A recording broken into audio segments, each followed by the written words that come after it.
Hello there. How you guys doing? Happy Wednesday. Hope you're all having a good day.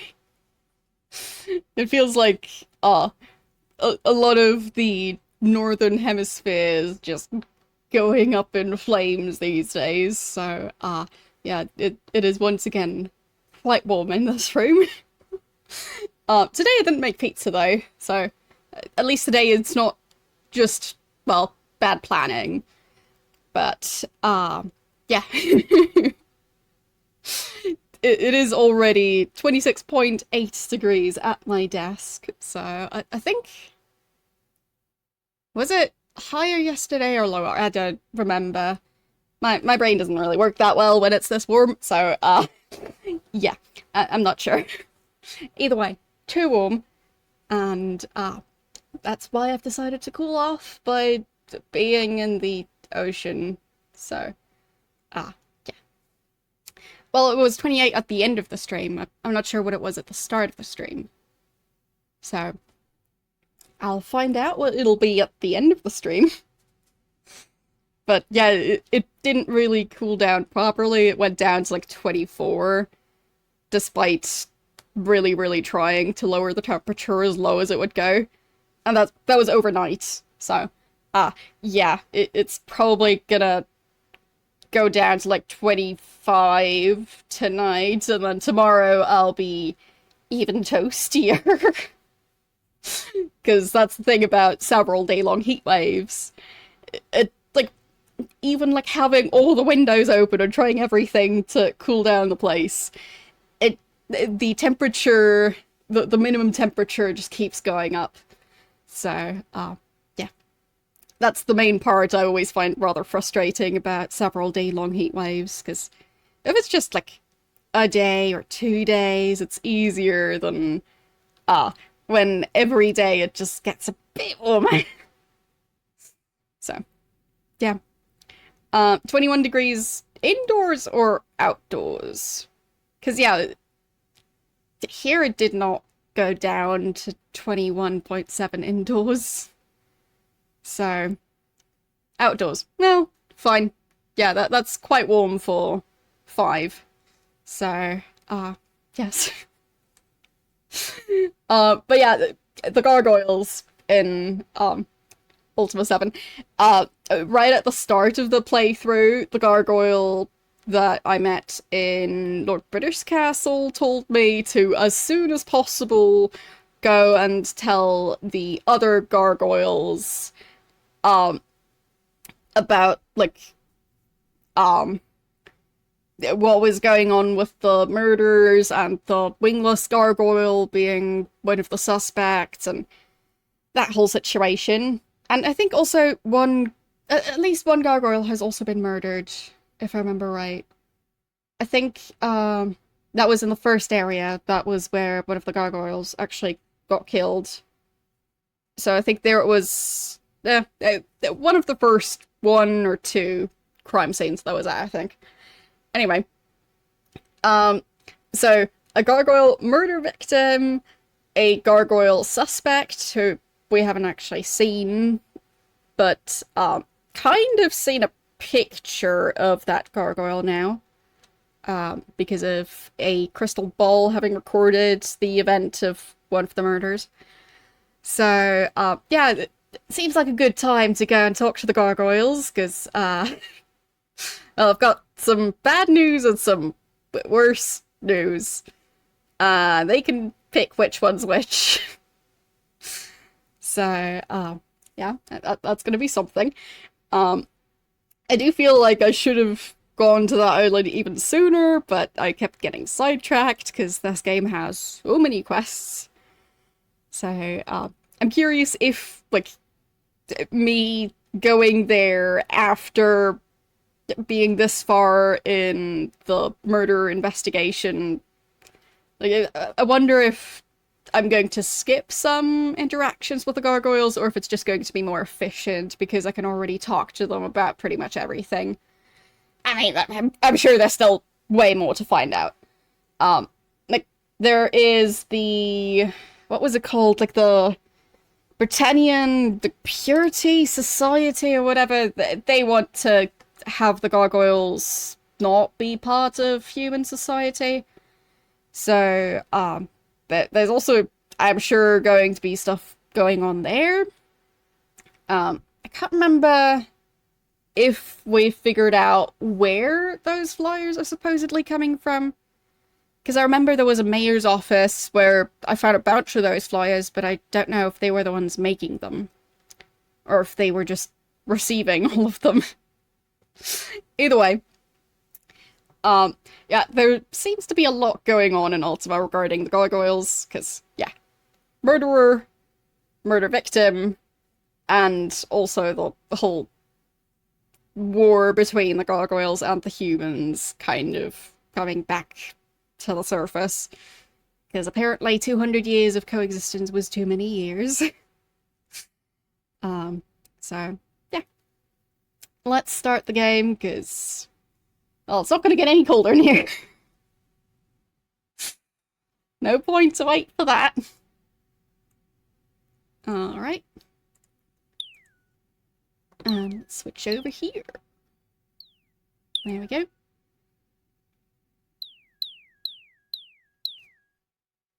And I'll just skip all of that.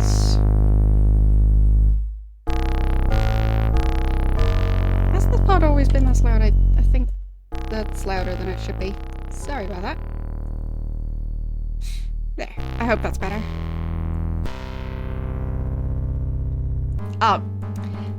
I was messing with some stuff yesterday because of, it's a long story. So basically, since yesterday I started, Dungeon Keeper 2, and I am playing that game in windowed mode. I wasn't sure if cutscenes were going to work, because apparently they weren't playing while I was playing the game. And yeah, it turns out that they weren't working at all in windowed mode. And in full screen mode, the game was causing more issues. So basically, in full screen mode, the cutscenes kind of work, but it doesn't really work great for streaming. And in windowed mode, the game works well, but the cutscenes don't play at all. So, with that going on, I figured I'd try and find a workaround for that.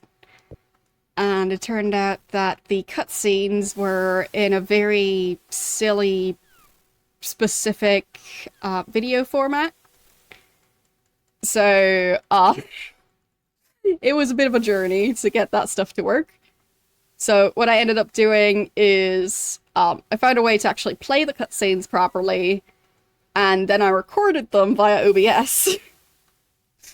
And I, yeah, used that rather sketchy but effective way of turning the, well, non-playable video file into a playable video file. And now I've got the cutscenes ready. All of them. Because I actually used the game files for it. So yeah. I spent a lot of time doing that yesterday evening. Because I was already feeling loopy and melty, and yeah, it was a good distraction.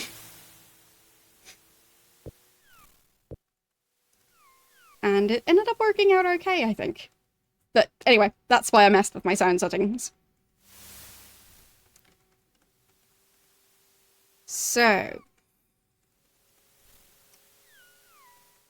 I haven't actually been to this island yet, so I think it's this one. Because I don't think... well, I think this one's new. This one would be the one with the Serpent's Hold Castle on it. This one, I think, had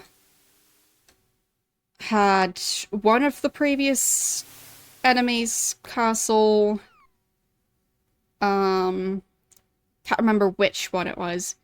But yeah, some evil villain was living in there, I think. But yeah, I don't remember this one. But I do think this is the one I'm looking for. So this is Buccaneer's Den, this is New Magentia, this is Moonglow and Lyceum. That's the Isle of the Avatar, Serpent's Hold. I'm thinking this one's Turfin, or whatever the island is called. We shall see. There's so many islands down here, and I have not been to a single one. I haven't even been to Serpent's Hold, I think. So, gonna have to find out what this part of the world is up to. So, bunch of, well, dogs, wolves. Can they actually attack the ship?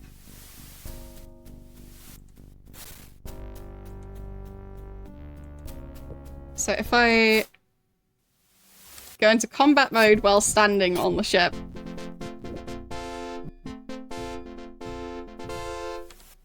I mean, it's saying that something worked. It did look like the creature ran away, but apparently we won. Good enough for me. And let's go.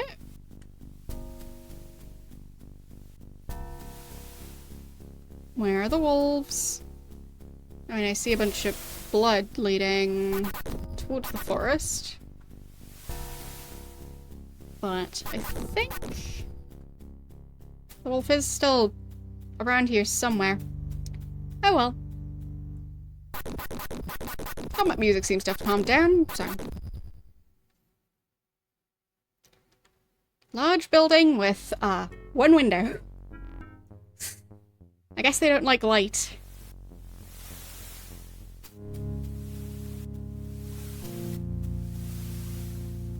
There are the wolves.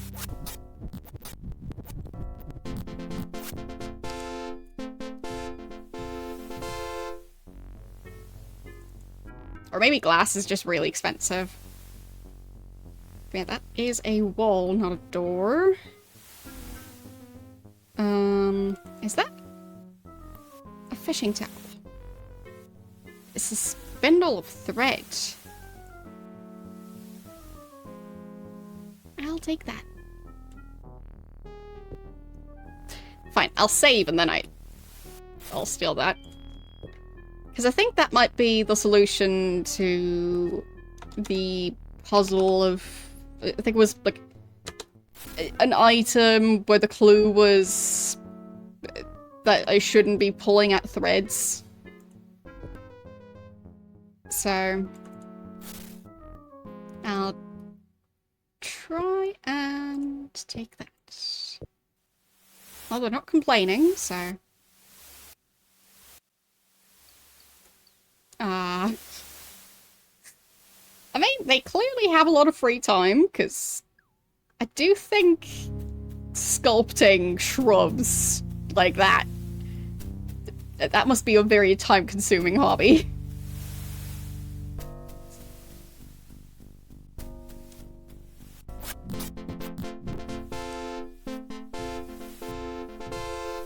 I mean, even just, like, trimming hedges on a regular basis is time-consuming enough for most people.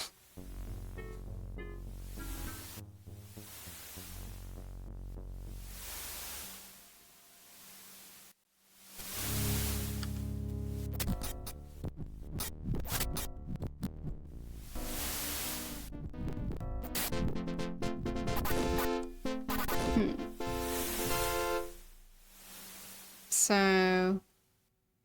don't really know how to get into this building.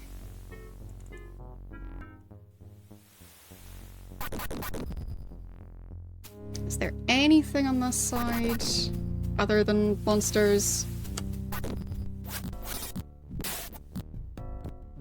Like, I'm not seeing a switch. Maybe there's one hidden somewhere.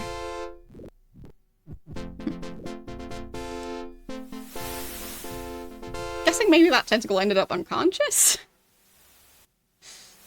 Don't remember seeing that before. But yeah, I don't see a way to actually enter this building. Because that metal wall, it doesn't look like it's gonna budge. So either I blow it up, and I don't think I have explosives. Well, I do have some on the ship. Okay, let's fetch the explosives.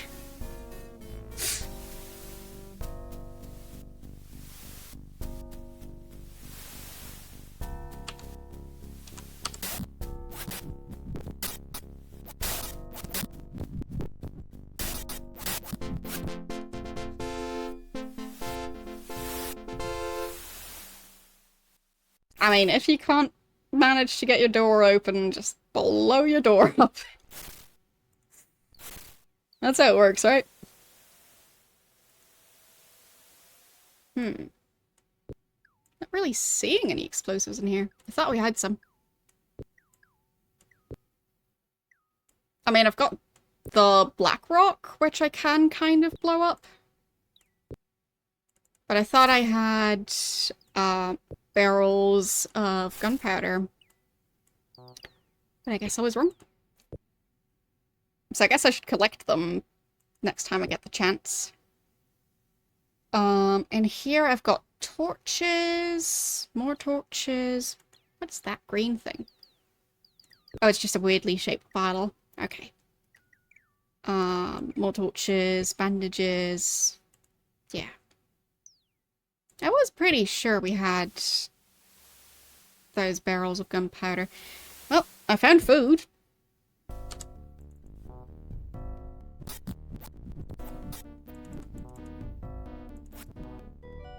Come on.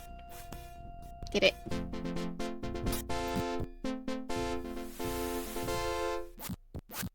There.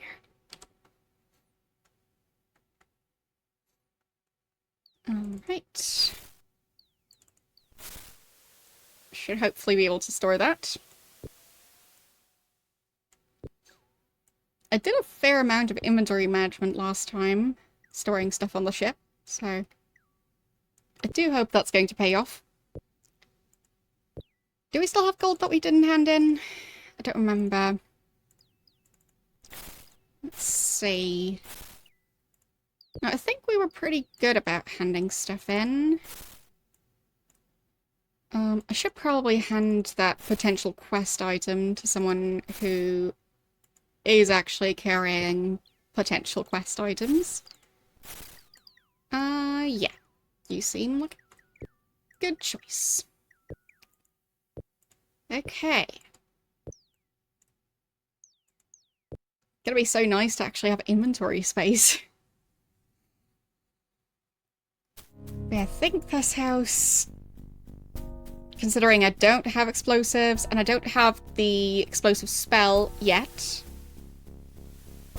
they'll probably just have to wait for a bit till I'm more powerful. But this doesn't look like the island that the gargoyles live on. Because if it is, then where are they? Are they all just locked inside that building? Because that doesn't sound good. So maybe they're on this island and I just mixed them up.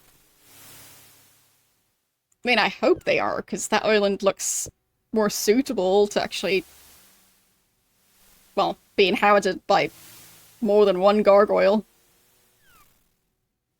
Because the one I was just on it's a bit cramped, especially with that giant house.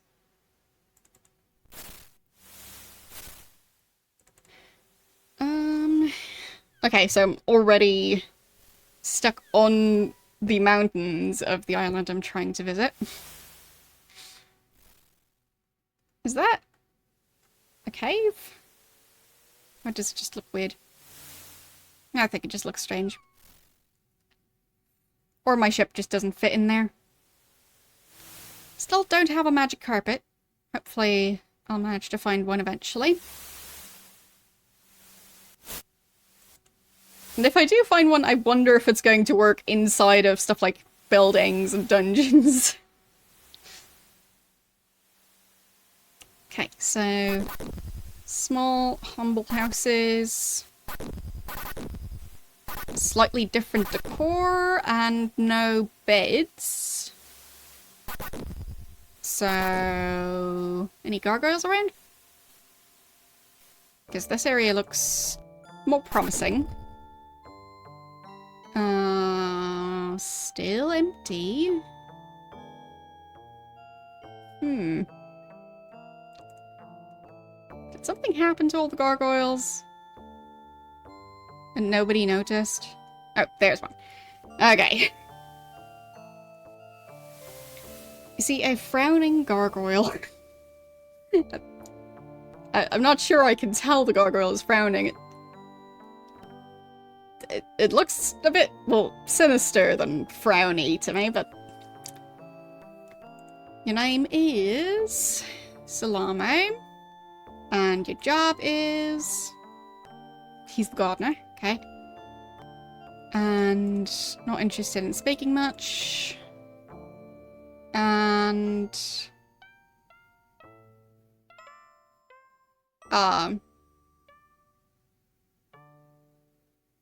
So that would be his name if he was winged? I'm confused.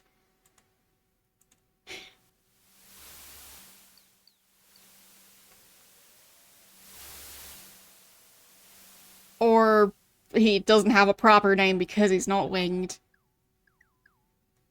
The whole wing name situations for the gargoyles is still a bit confusing to me. What are these? Jewelry. That's some pretty large jewelry. Do they, like, carry around solid gold torches and call that jewelry? Because that's pretty much what that looks like. Wait, am I still carrying the gargoyle jewelry I found at the crime scene? Yes, I am. Same goes for the weird curved dagger, so maybe I'll be able to find out more about it, because these look exactly like that one. Maybe I don't even need to have the item on me for that, but guess I might find out. So, I see another gargoyle moving around. So, the gargoyle, a contented grin on his face, greets you with a handshake. Is that a fellowship symbol? I think it might be. Uh-huh. This gargoyle is part of the fellowship. I didn't know the fellowship accepted gargoyles. I thought there was a connection between the hatred against gargoyles and the fellowship, but maybe there isn't? Or maybe this gargoyle just doesn't know about that aspect.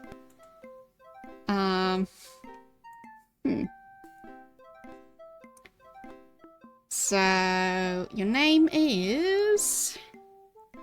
Quaven. Okay. And... does it mean anything? It means problem finder. So, finding problems, not solving them. And his job is Master of the Recreation Facility and Learning Center. In charge of much information valuable to the gargoyle race. Okay. Recreation facility. It's a place to go for gargoyles to go and exercise their muscles. Okay. So it's for practicing fighting skills. Okay. Learning center. Okay, so they do both strength training and studying. Okay. Have a large supply of books and educational material. Well, it sounds like he's got quite the business going.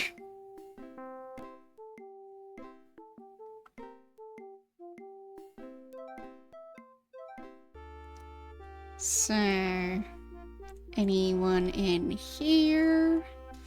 Oh, that's a fellowship building. Of course it is.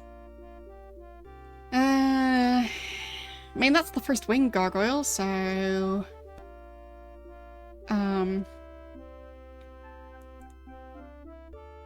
Are we familiar with this one? Quan? I don't think so. I'm looking for the leader of the gargoyles, and I don't think that's the one. Still nobody in here.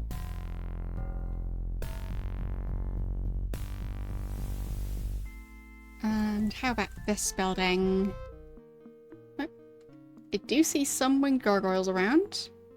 I think this might be a healer, though.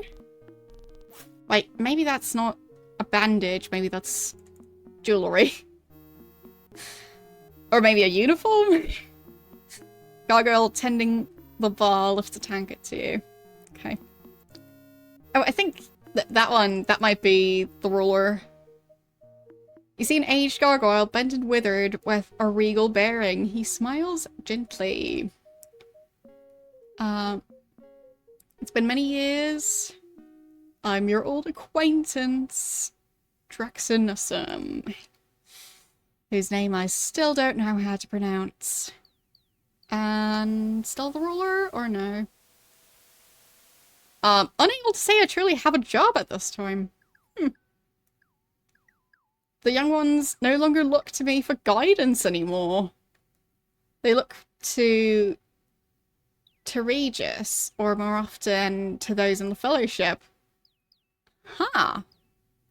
So there's some power struggle happening on this island as well. The plot thickens. So Drews is a truly fine young gargoyle. He's one of the most sensible too. So presumably unlike the Fellowship ones.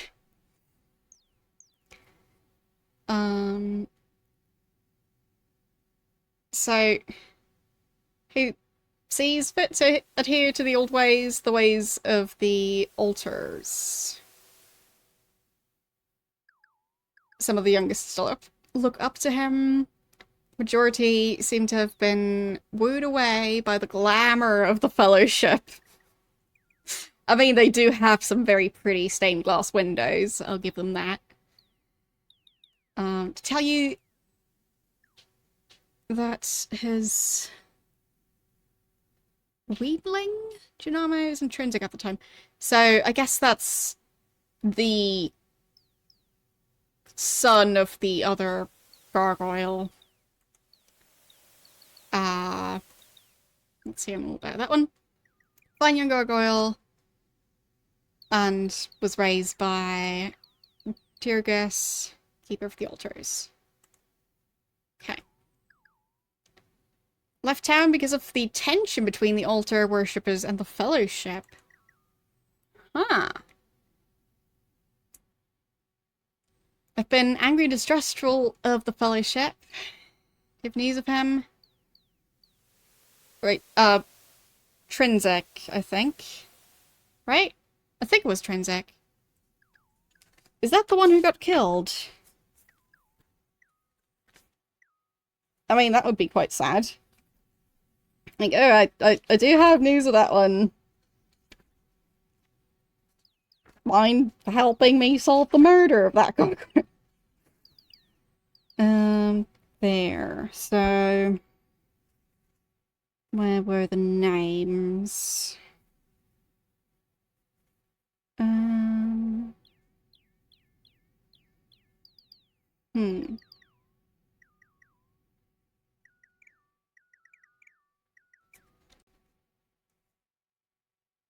Yeah, was it in the first area?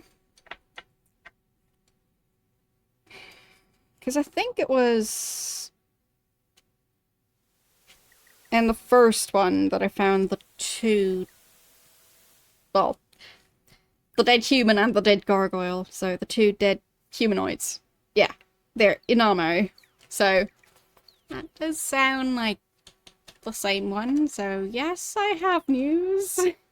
That's excellent. Have you seen him? Do you know how he's faring? Is he well? Well, about that. Uh, uh, well, it, does being murdered count as being unwell? Because I'd say at that point you just aren't well or unwell. You're just not. So, yeah, he got murdered. That's terrible news. He was such a fine gargoyle. Tergus will be heartbroken. Presumably, yes. I'm not wishing for him to grieve, but tell him the news immediately. Better to hear it from you. Okay. Fine. He did say immediately, so let's figure out where that one is. Lonely here for now, for an old gargoyle dedicated to the ancient ways. Yeah. So, a winged gargoyle in his physical prime. And he's got quite the pose going in his picture. So, welcome to the House of the Altars. Your name is... Ah! So he was standing right next to... Well... He didn't hear this conversation. But you could... he smiles sadly, but with obvious pride. Miss him greatly. I've raised him from an egg. He was rather vocal in his disagreements with the Fellowship. Felt safer for him to leave. And he sighs and looks up hopefully. I have news. No, he's not well. So, is there anything... Do you think there's anything to do to help? It's a bit late for that. What do you mean by too late? Tell me what has happened. Seems very distraught. Well, he was murdered. So, Gargoyle takes a step back, stunned by the news. He was murdered? It's unbelievable. He had no real enemies, except for the Fellowship. Tell me exactly what happened. You relate to him the particulars of Inamo's death. He sighs again. Such a great waste of gargoyle life. I'm grateful... I would be grateful if you would send news if you discover who was responsible for wanting him dead.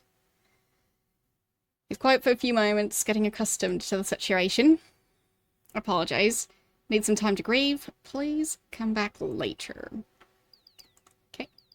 I mean, I told him. So, let's see. Anything I should note down about the gargoyle situation? So I think this island is called Turfin. I'm not 100% sure, but I'll just write down that name, because none of the gargoyles have mentioned the name of the island since I got here. So that is Turfin, and I am talking to Draxit Nissum. Okay. And I'll have to write down that Tiragus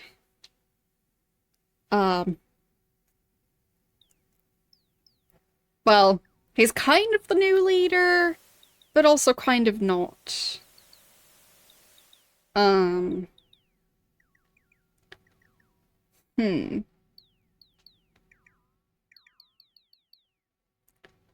So,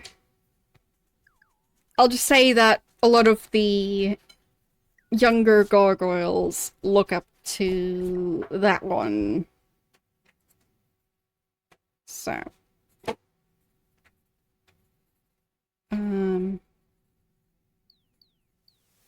Look up to Tirigus.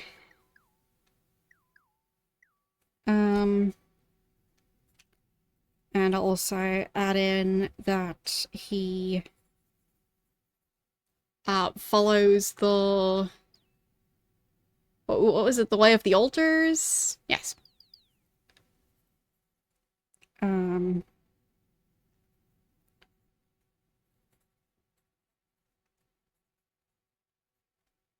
Okay. And his son, what was the name again?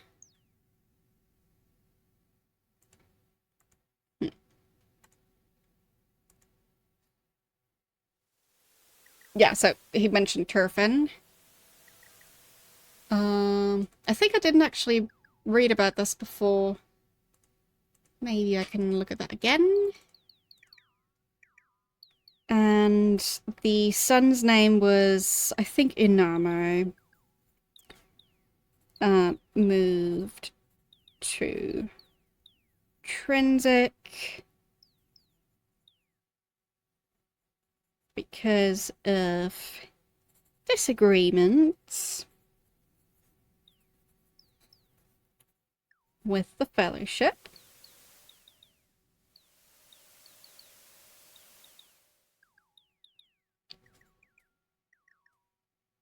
And the Fellowship is becoming more and more popular.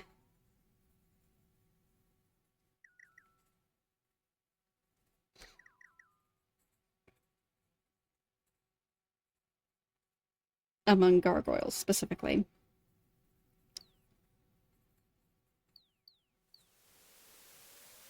Okay. So,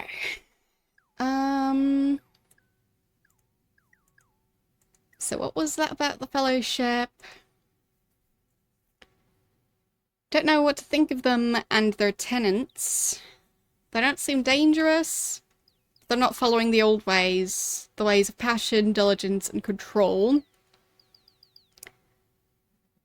To feign...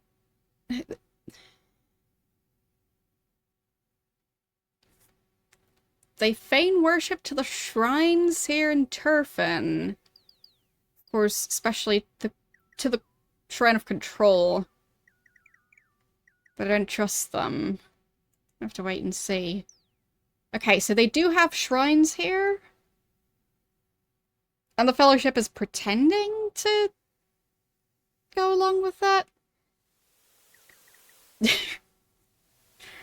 I feel like I've lost track of what's going on. They're forceful leaders who espouse doctrines of submission. Genuinely inspired, perhaps? Or they might be genuinely inspired, perhaps not. Okay. Ask more about Turfin. It's quite comfortable for our needs. It's unfortunate that it was thought necessary to isolate us from the humans. Yet you don't say.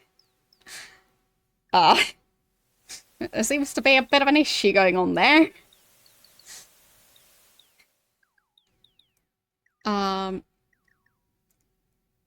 There's resentment and tension in our younger generations. Well, I guess that goes for both the humans and the gargoyles now. Wait, how would the Fellowship... Like, how would the gargoyles joining the Fellowship, if that many of them are joining, is the Fellowship trying to pit them against each other? Because, I mean, it was a gargoyle working together with a human to kill a gargoyle and a human. But a lot of Fellowship members still don't seem very fond of gargoyles. So, and wasn't it, I remember, I think the name was Elizabeth or something? Or Eleanor? No. Was it Eleanor? I think it was in Minnock that, there was someone who was kind of, being rather hateful.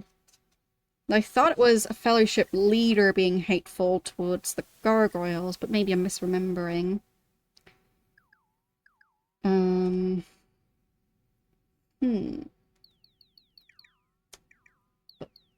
Where was that? Who was it?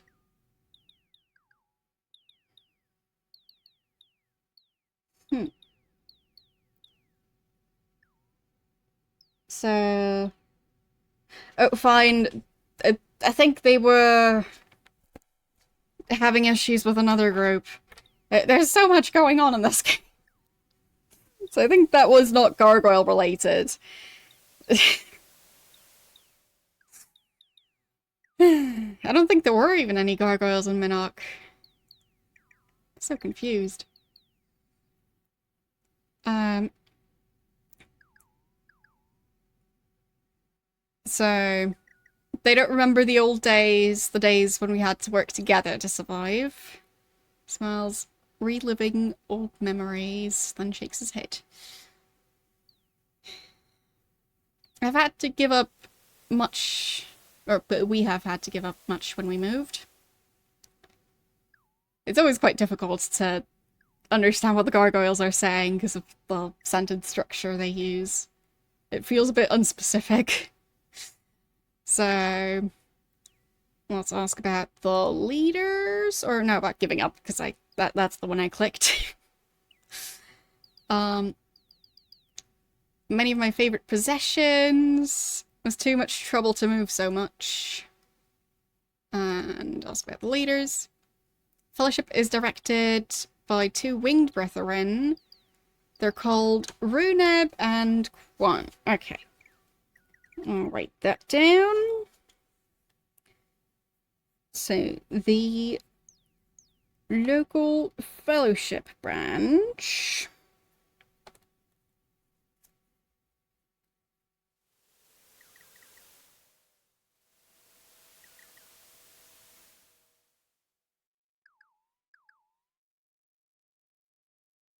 is led by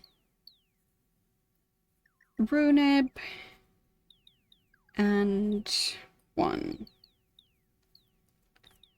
Okay. I guess I'll ask about them as well. Why not? Runeb means red mist. He was given that name because it's all he leaves behind of an adversary in battle. I assume he's a winged gargoyle. Well, he did say that it's led by two winged gargoyles. Because one of the gargoyles, one of the wingless gargoyles, is going around murdering people. So having that kind of name, especially when there's a lot of blood-related stuff going on with those murders. Like, they have buckets of blood at those crime scenes, just standing on the side. So, just feels slightly incriminating, but if he has wings, then it's probably not that one. Anyway. Before his conversion to the Fellowship, he was known to be a particularly cruel and dangerous gargoyle. Uh-huh. You don't say. And one... I mean, I should probably write down that that one is specifically known for having been very cruel and dangerous. So...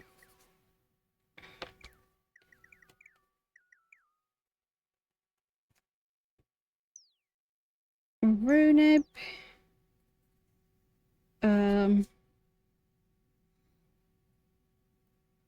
I guess was known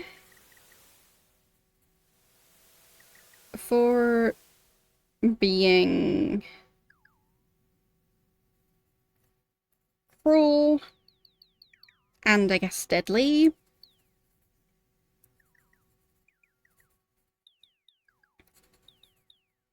Before converting. So. But I mean, I guess, he might have taught a different gargoyle. Or, well, being the leader would be able to order the other ones around. Anyway. So Kwon is a strong, powerful personality from one of the families most able to claim noble lineage in our society. He's always been most self-serving, striving only to gain status and wealth for himself. He has changed his tune since joining the Fellowship. I have my doubts, however, that his goals have changed as well. Yeah, I mean, I have my doubts that the other one has changed that much. So, sensing a bit of a theme. Okay. So, can I talk more to the other one yet? You've returned. Glad to see you again. So, talk more about Inamo.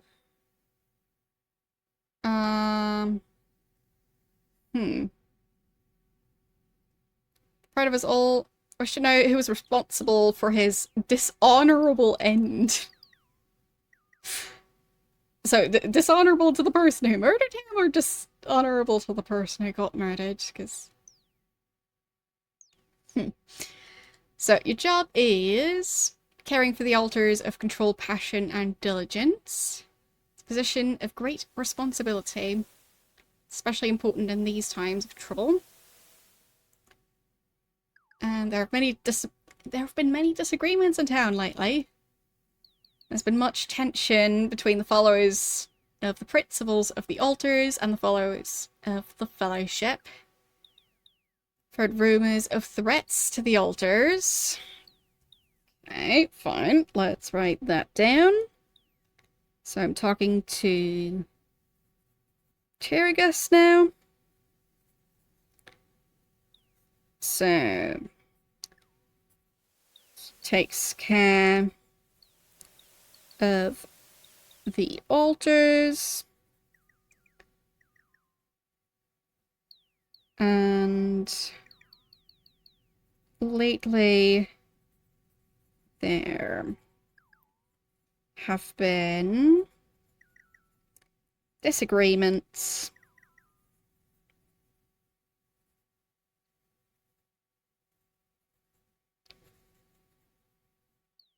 between the Fellowship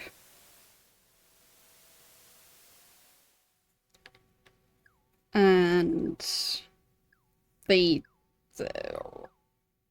altar worshippers.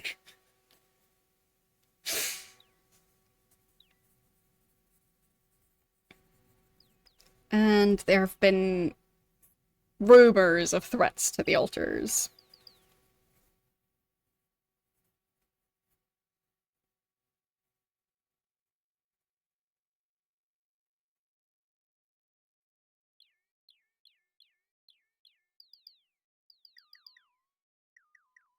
Okay. Anything else? That someone in town is planning to destroy the physical representations of the altars. Wouldn't be the same, of course, as actually destroying the basic principles of control, passion, and diligence. Okay. So,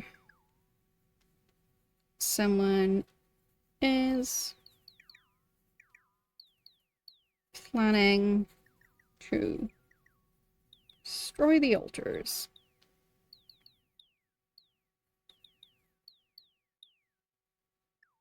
And I'll add in that they are the altars of control,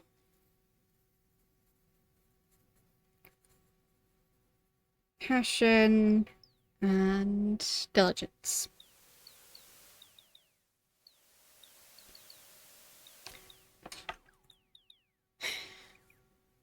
It's bad for us in the list.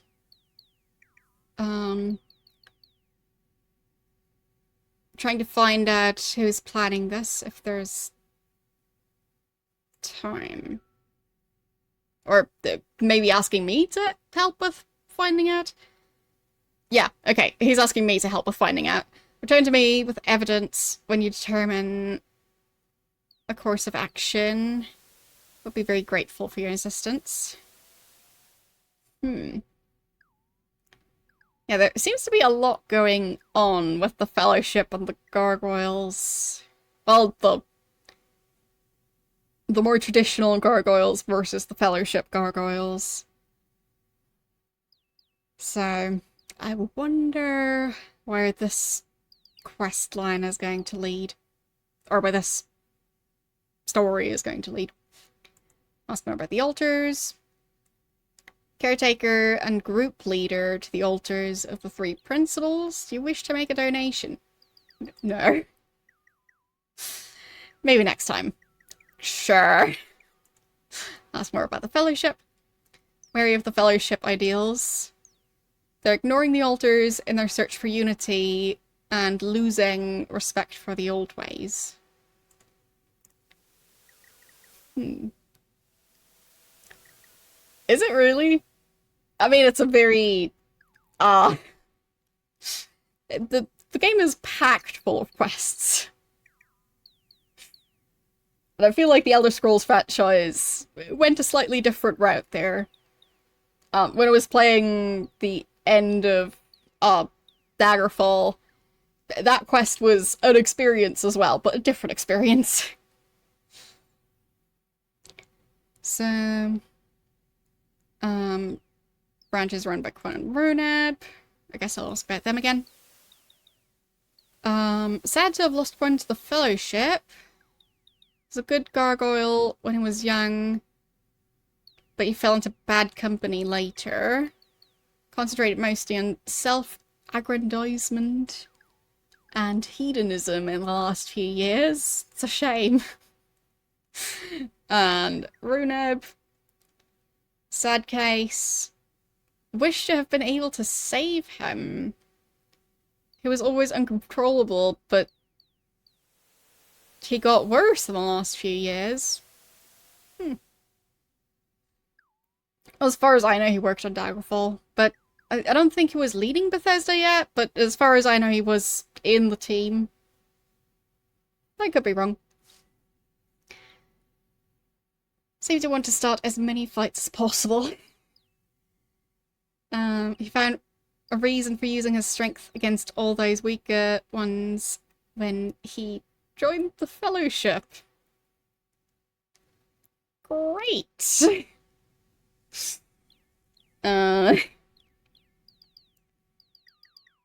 So, I'll note that down too. So, Runeb has always been uncontrollable.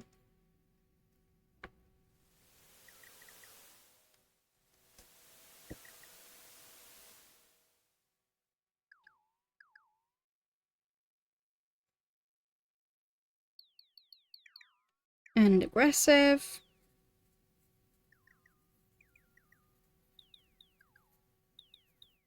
But he has gotten worse.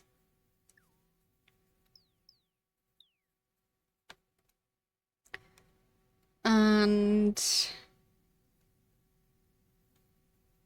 since joining the Fellowship,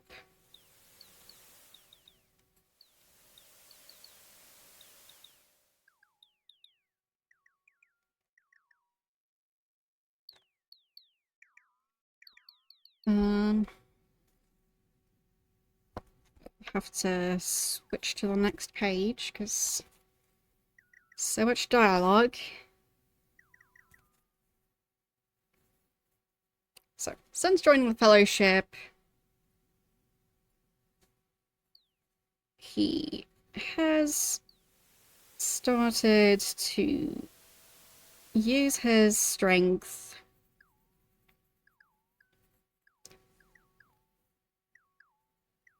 against weaker gargoyles.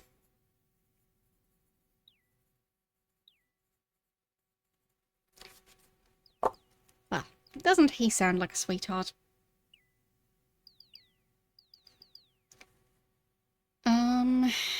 Anything special about the name that I can't find out? I don't think so. And I already told him what I know about an anime. So, can't tell him more yet.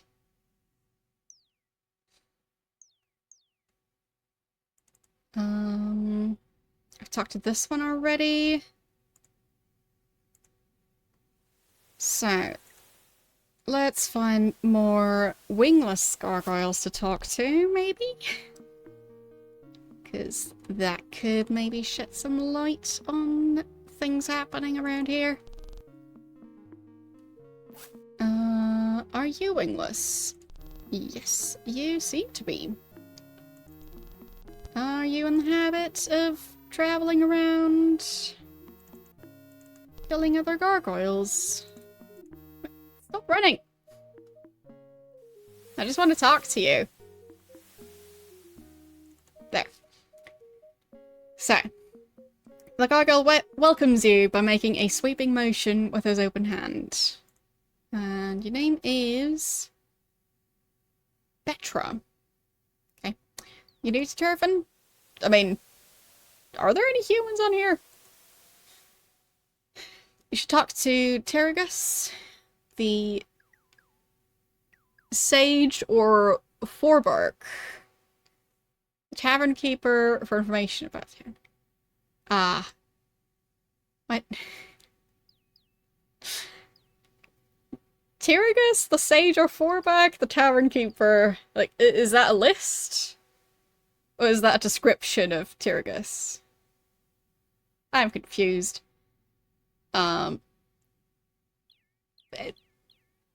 Whoever the sentence is referring to can help me with building locations and residents. Okay. Great. Ask more about Turfin. The town is set aside for us gargoyles who wish to reside in our own culture. Set aside? Was put here by the humans. We're permitted to leave and also to reside elsewhere. But we know that many humans don't like us. Wait, does that mean the humans made the island or the humans just sent the gargoyles here? I have questions. Ask more about the dislike. It's very ironic. The only town with an equal number of humans and gargoyles is the one where most racial conflicts occur. It was unwise to put so many differences together. Sad times. And the culture. There are many things unique about our race other than our appearance. Different but also equal. I mean, yeah, they do have their own culture. But the altars aren't that different of a concept from the shrines that the humans had. I mean, it's basically just a different word for the same type of location. So they just built the altars to celebrate slightly different qualities. But, like, yeah, we're nothing alike. This altar is dedicated to diligence, meanwhile the humans dedicate their altars to, like, truth and whatever else. So, Petra is the word for a small favor.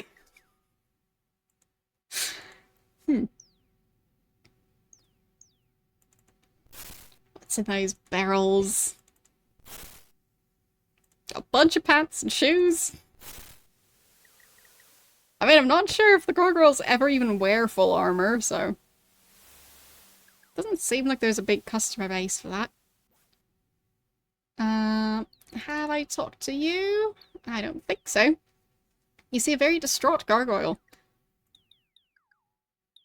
With very green eyes.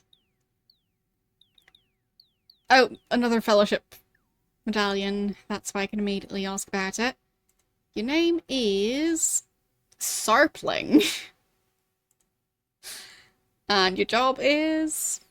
providing various magics and items. So I guess magic spells and... maybe ingredients? Or maybe potions? Or maybe enchanted equipment? So... shop isn't open right now. Fine. Let's ask more about the Fellowship. It's an important part of my life. I support the Fellowship fully. Okay. I mean, that's technically not what I asked, but... right. Turfin. That's where you are. And it's the City of the Gargoyles. Well, technically it's also the Island of the Gargoyles, but I guess it's a city and an island at the same time. Quan is the Fellowship leader. He gives good guidance. Have you spoken with Draxinus? Yes, I have. See, Thorbrook or Craven, then. They see all the citizens regularly. Okay. So I'll try and find those. So I guess one of those is the Tavern Keeper. You there. What's your name? Inforlum. They've got so many silly names. And you... oh, that's... same guy again. And you... okay, so that's Thorbrook. And what does the name mean? It means strong arm. And ask more about the gargoyles. Know many of the residents in town and some of the troubles. Tell me about the troubles. And now of only two. There's conflict between the Shrines of the Fellowship and the struggle of the wingless ones. So I guess... I mean, when I last talked to the gargoyles, the wingless gargoyles were not taught how to speak, if I remember right. But I think the kids also didn't have wings yet. So... but I think the adult gargoyles who were wingless didn't speak.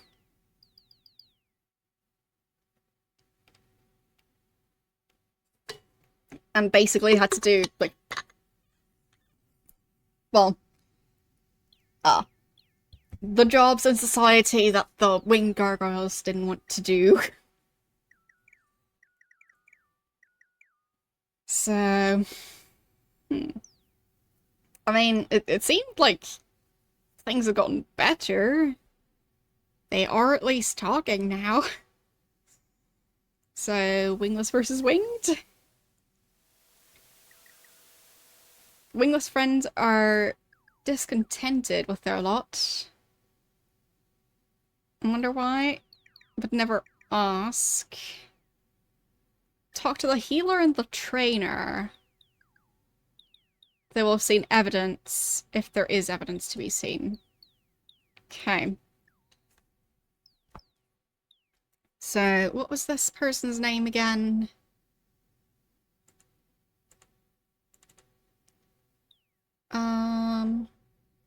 Wait. No, wrong gargoyle. I was talking to this one. So that was Forberg.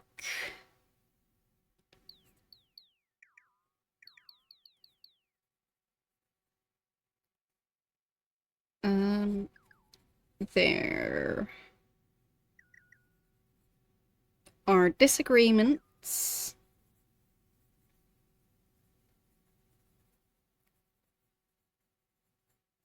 between the winged and wingless gargoyles.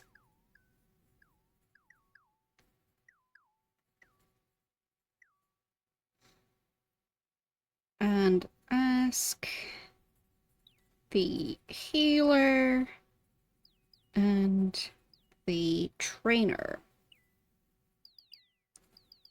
for more information.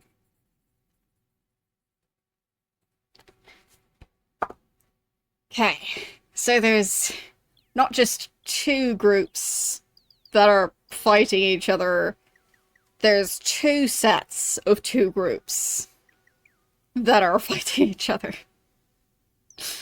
And there's overlap between, like, which group they belong to.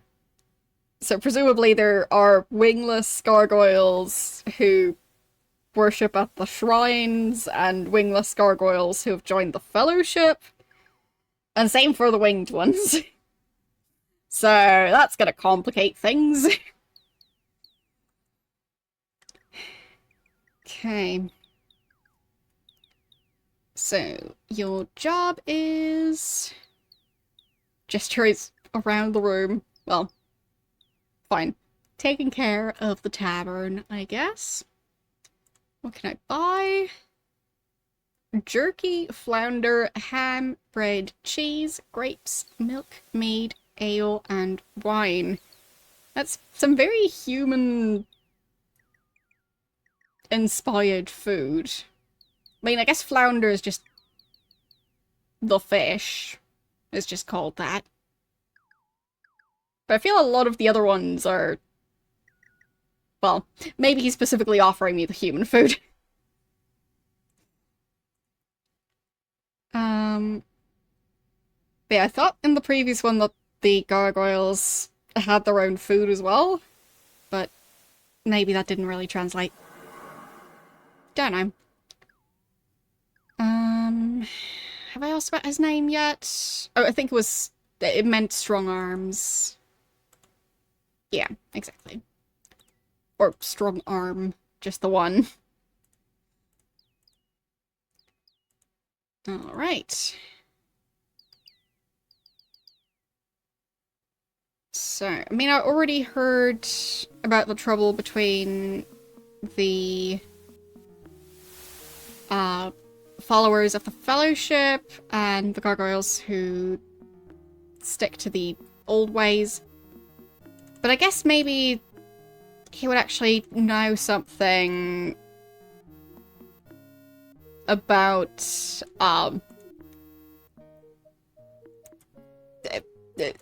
who might be causing it. Or at least about who might be against, well, about which gargoyles might feel the most strongly about the situation, and which one might be planning on destroying the shrines. Because I was supposed to figure that one out as well. So let's ask more about the troubles, specifically between Shrine and Fellowship. Disagreements between the new and old philosophy. Don't expect there to be violence, but seek the trainer and the healer. They're observant and may have seen something. Okay. Speak with the members of the Fellowship. Alright. So let's get the residents. Oh,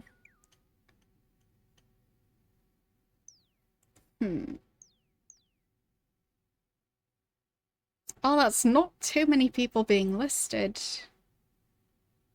Well, fine. I'll just go around and talk to more gargoyles. I think I've talked to this one before. Don't know what the name means, though. Strong one. Okay. And training others to be strong and powerful. And selling weapons as well. Let's ask about the conflicts. Know about the conflicts, but don't have information. Seek one fellowship leader and ask him. Okay. What was the stuff about others?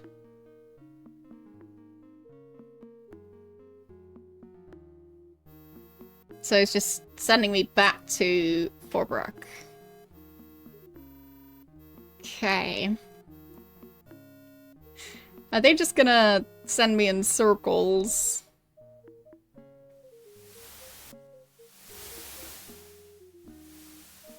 Time to look for the healer.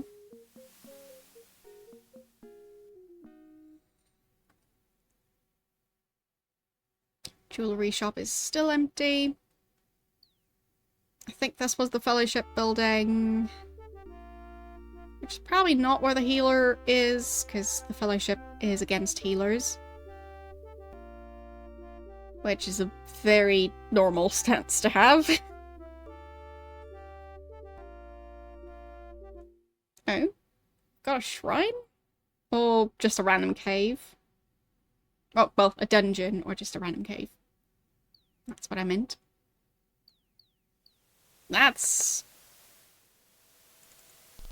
quite the castle. Don't know what that statue is.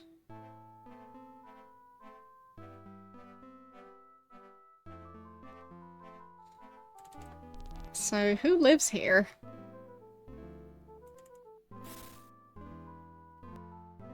Darrock.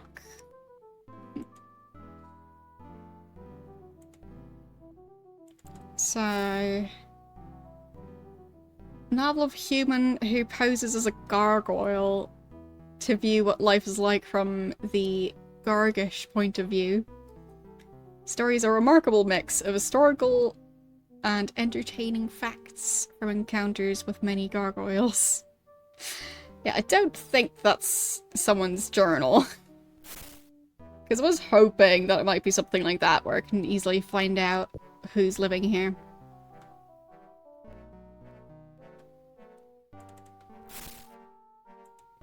There is another book over there. Book of Prophecy. Well. Huh. But that's from the previous game.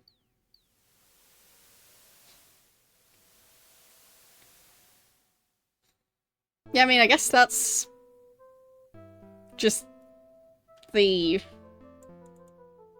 would the right word be an adjective in this case? The whole, like, grammatical...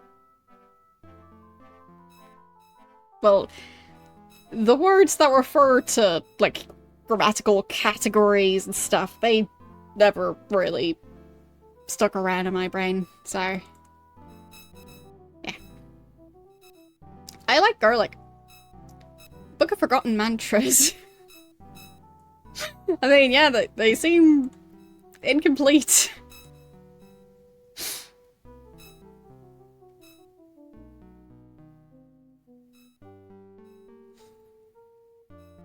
I'm actually curious about growing garlic at some point. At some point I had a clove of garlic that sprouted, and I did try to grow it in a pot, but it didn't really work out. But it just sounds really fancy to be able to grow your own garlic.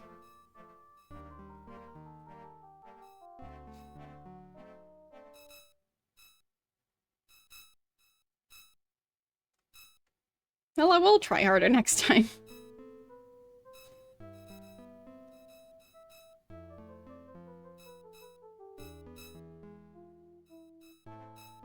In general, garlic seems pretty eager to sprout if you even just keep it in the fridge for too long. So it's probably not that difficult if you have a pot that's at least big enough and like getting the right amount of light and water and nutrients. Yeah.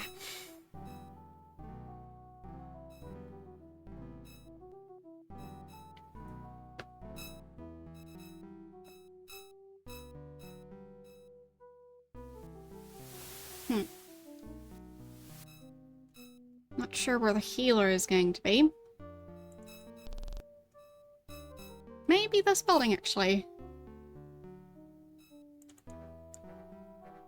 Let's see, friendly gargoyle, and your name is... In Manidlam. Yes. Do you wish information about Turfin? Well, I mean, to some extent, yes. Seek out the other people. Great. But they sent me here.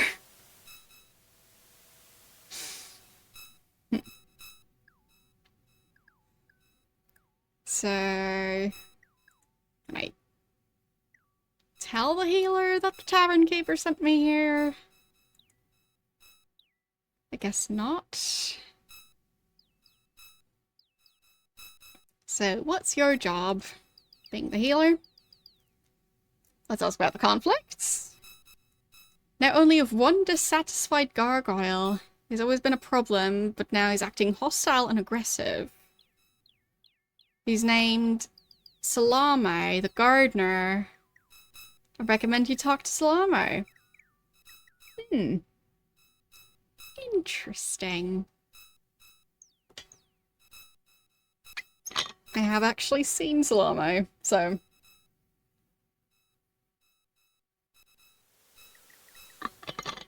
I want to know what's going on there. So...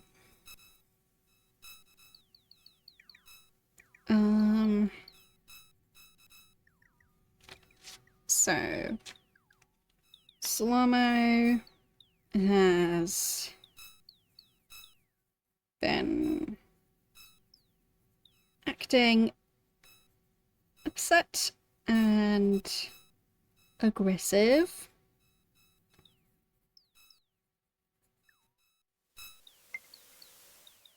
Talk to him. Okay. And your name was in Manilum. There. And I'll add in the note that Samano is the gardener.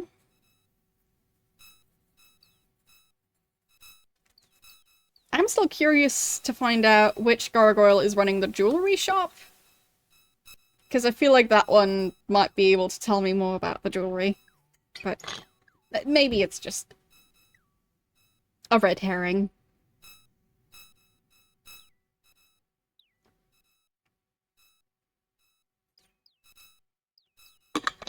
Might just be completely generic jewelry.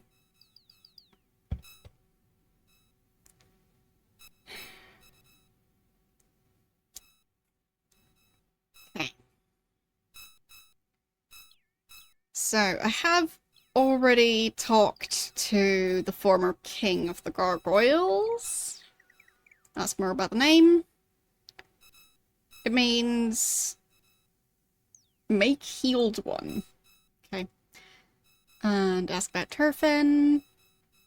It's the city of gargoyles. One of the 2 towns where many gargoyles live. I like it here. Okay. 1. Ah! The other is called Vesper. It's on the desert, northeast. Well, in northeastern Britannia. They also have humans living there, unlike here. And they seem to have lots of trouble over there. So, where is the gardener now? Fine, I think that's just one of the other gargoyles I talked to earlier. Either the younger one or the former king.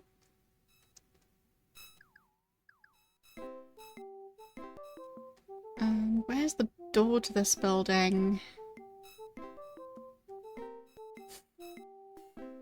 There has to be an entrance. It's just a bit difficult to see. Ah, it's already open. So, I think the trainer was...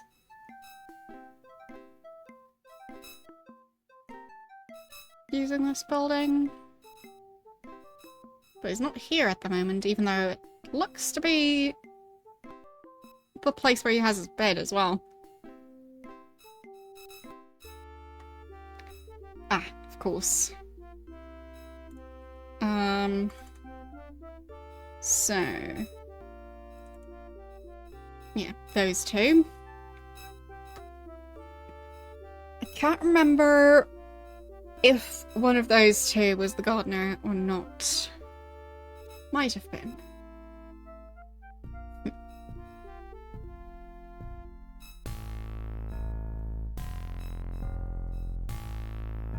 Still nobody in here. Is that jewelry shop ever going to be open?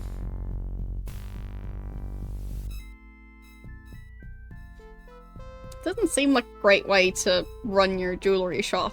Just leaving the door open and never actually being there.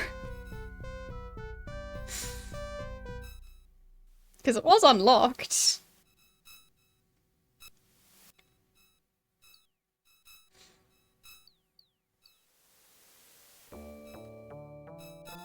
There. I think that's the gardener. Because this building is full of plants. So, yes, the name matches. Okay. So, your job was being the gardener.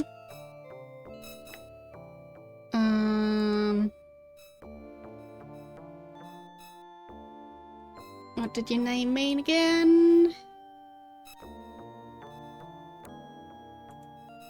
Right. So, what about being wingless? You're right, human. I feel I'm treated less for an absence of wings. See, Craven treated better since joining the Fellowship. Devoted to the altar of singularity, but perhaps I should...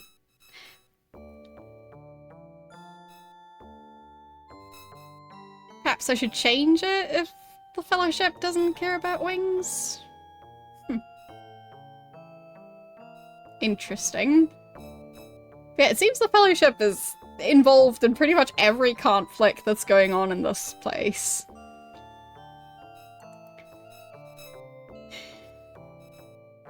Many others include him in events in which I'm excluded. They include him in many more decision-making councils too.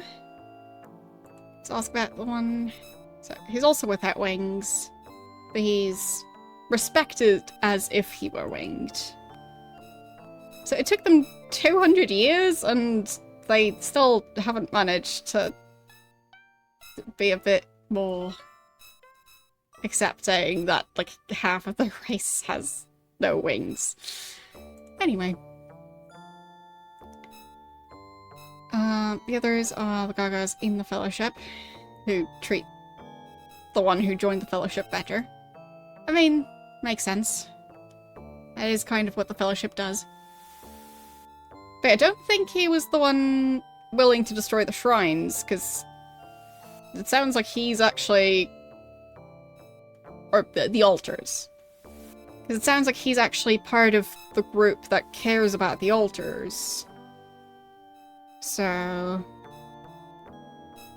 he just seems to be fed up with the other issues. But there's a lot going on, so...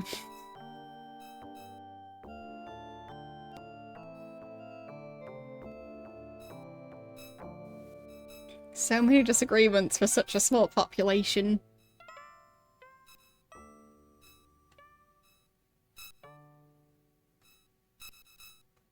Still nobody here. What time is it?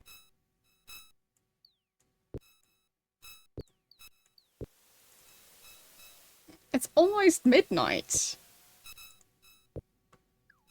And there's still nobody home. Do these gargoyles not need sleep?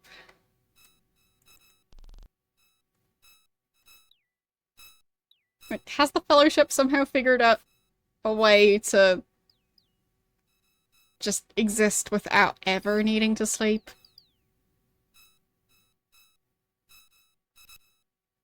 Or are they having a big sleepover at the Fellowship building? There, finally. And he's probably just gonna go to bed. Well, I wanted to talk to you. Whatever your name is. Ah, right, so I think... Yeah, Sarpling. We have seen this one before. Your job is... Right. Magics and items. And I don't think the shop is open. Nope. Of course it isn't. More about Turfin. More about gargoyles. I'm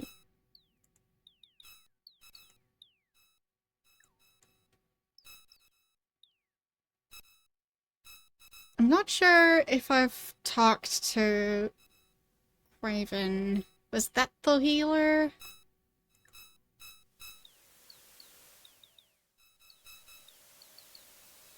No, that was a different one. Who's Quaven again?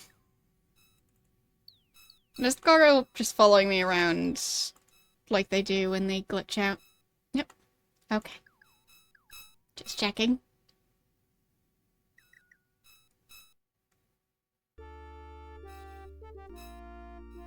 First they're trying to kick me out of the building and then they won't leave me alone.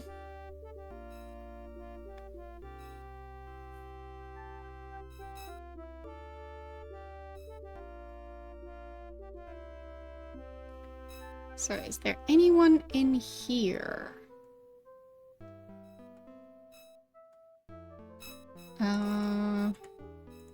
You are...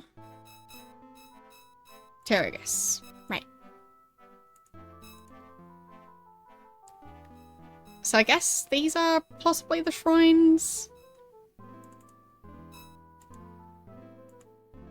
It doesn't seem to have a sign or anything on there. Or the altars, not the shrines. I always get those mixed up for some reason. Okay, so it's number 2 and number 3.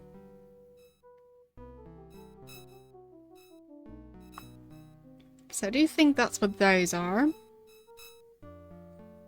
It seems way more convenient to have them all in one building instead of all over the map like in the previous game.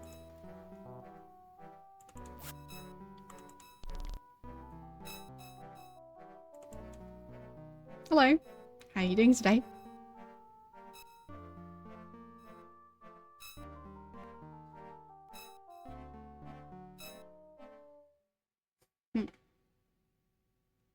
Nothing in the forest. Well, I found some free foods.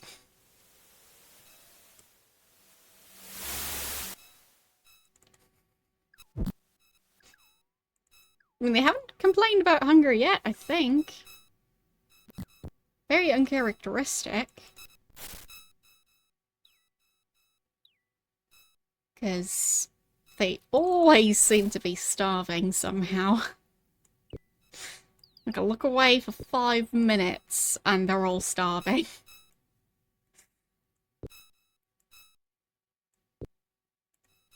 There. You're on the struggle bus. I'll hope things get better soon. Over here it's just unreasonably warm these days, so I'm mainly struggling with that. but also very much looking forward to TwitchCon this weekend, so I'll just focus on that instead and pretend that I'm not way too warm.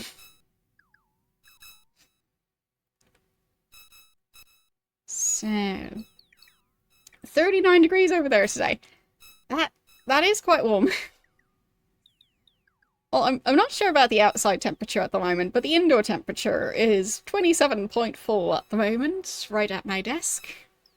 Which is not as bad as it could be, but it is still very warm.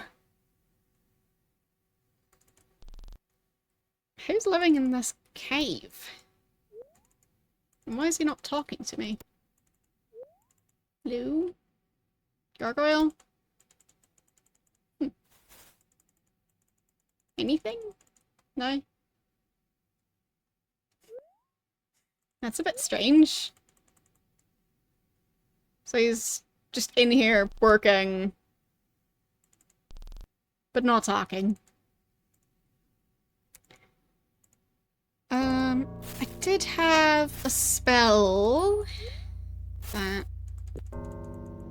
was pretty good at casting a light. And still doesn't want to talk. It was worth a try.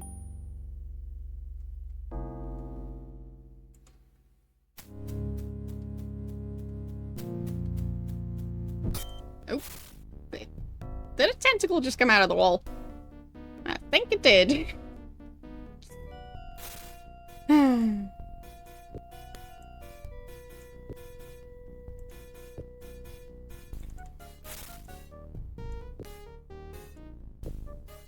Better get ready for combat.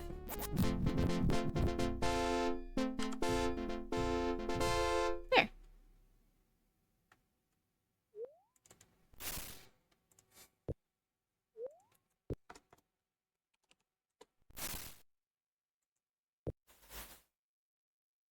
Let's see.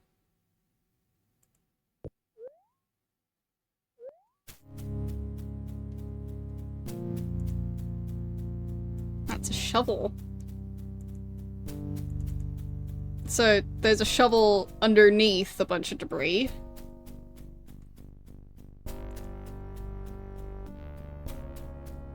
Feels a bit weird. I wonder if I'm supposed to find a different shovel to shovel the debris out of the way. I don't know.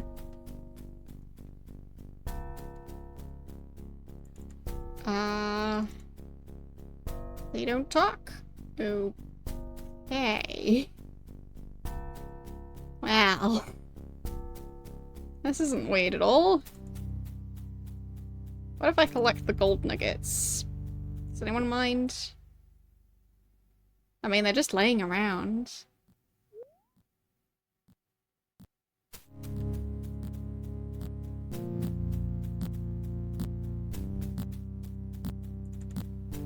And they don't talk either.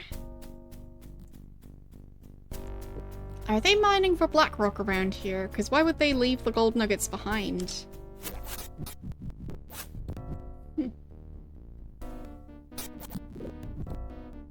But still, it's so weird that most of the gargoyles are able to talk now, but some of them in here don't seem to be able to do that.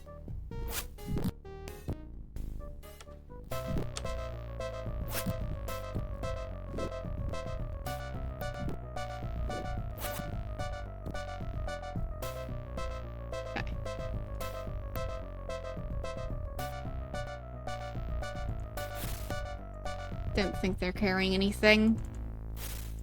Nope. I mean, maybe? Or maybe they're possessed or something like that. I don't know. Just seems like there's something strange going on.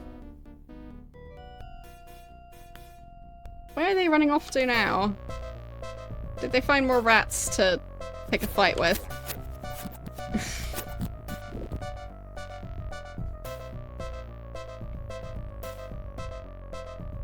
Get back over here. There.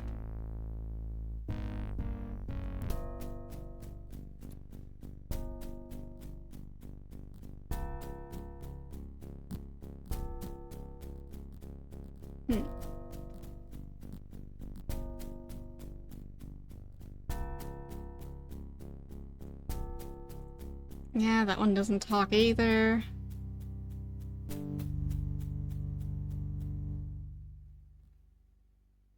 But still, that one shovel being mostly covered in rubble.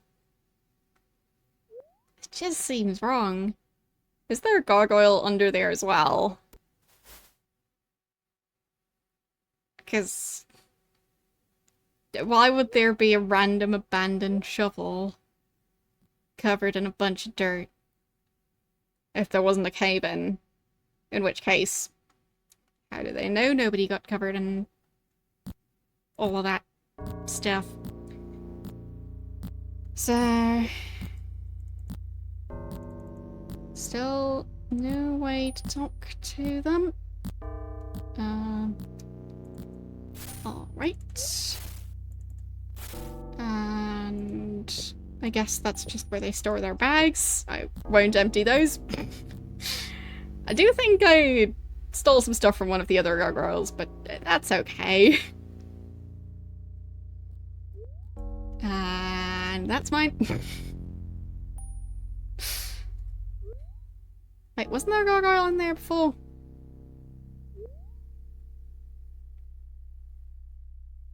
But I think this is the way back. And still not talking. Okay, let's hand out the food.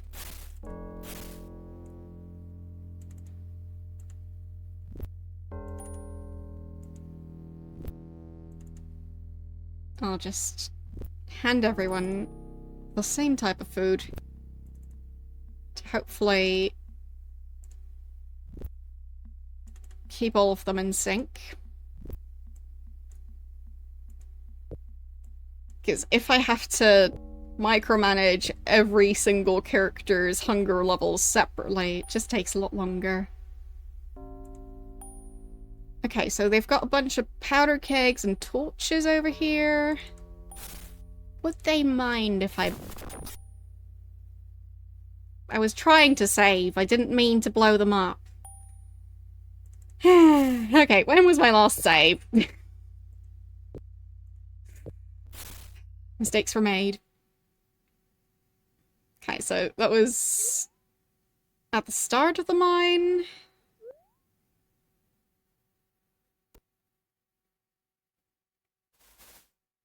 So if I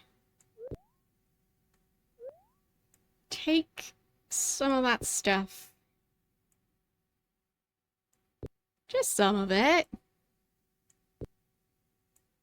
I'm sure they'll be fine. There's still a lot of torches. Okay, can't do another powder keg. He can only carry the one. I mean, he is a child, so... they are probably quite heavy. Yeah. One seems like plenty. It does still have some room, but I'll leave things the way they are, I think. Not gonna carry torches and powder kegs in the same inventory. That doesn't seem like a smart idea.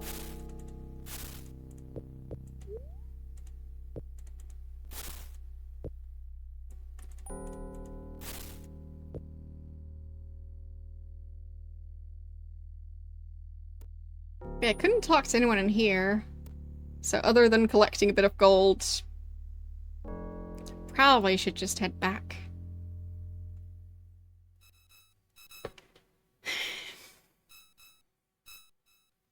Ah, right. Handing out the food happened right before everyone, or, well, before two characters tragically died in an explosion and that save game.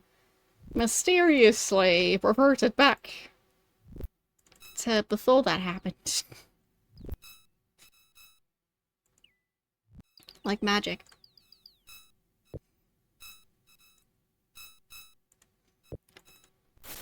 So, I'll save again.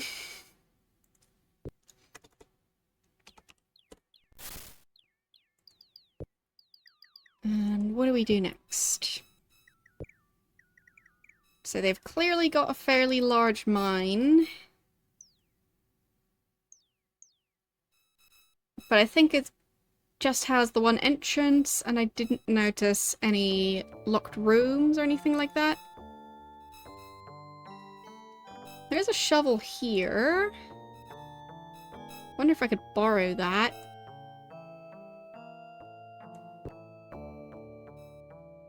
And maybe use it on the debris that was covering the other shovel. I'm just curious. And since I found a shovel.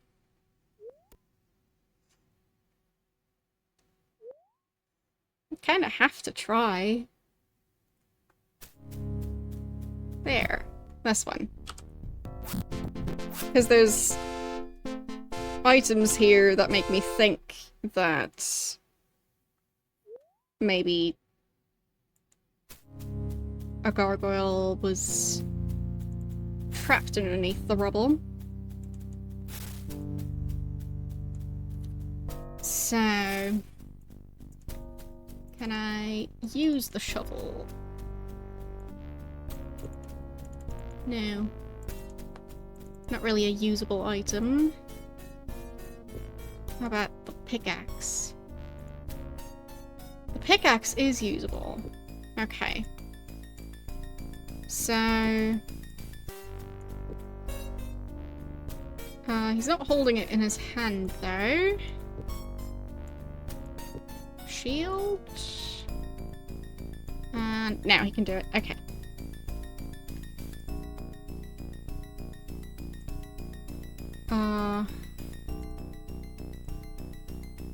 Does that mean I need to have my character hold it? Let's see. Any room to drop this giant weapon?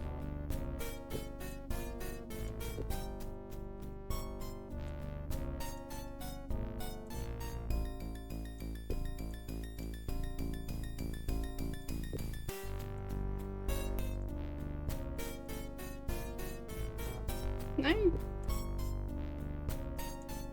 Still nothing.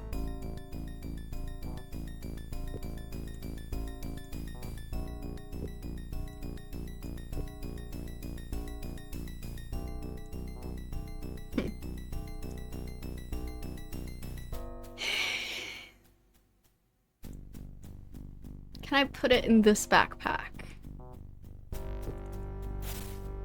Am I absolutely sure? Yeah, it does fit after all. Okay. So...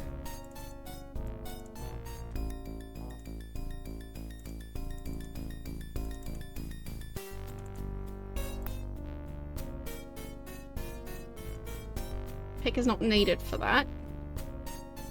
Okay, so... if I hold the shovel...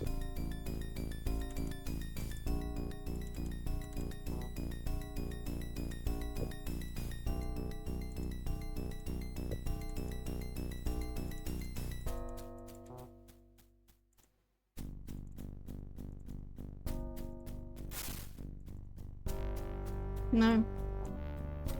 Doesn't seem to work.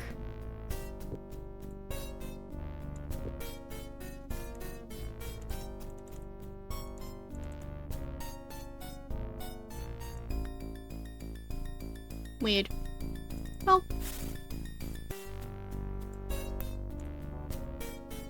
Guess it just doesn't work the way I expected it to. So, getting this weapon back. And...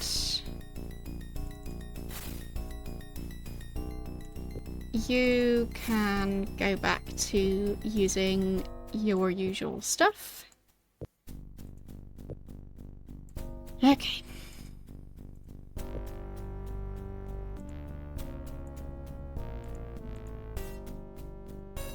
I guess I don't really have a way of fixing that. Maybe I can use the pickaxe on those piles.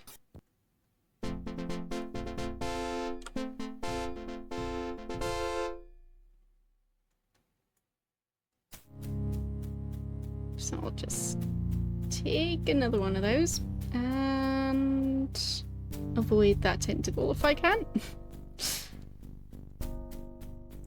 Okay. Just gonna drop that there. And... wait, where did that pickaxe end up? Oh. Gave it to the wrong character. That's okay. So...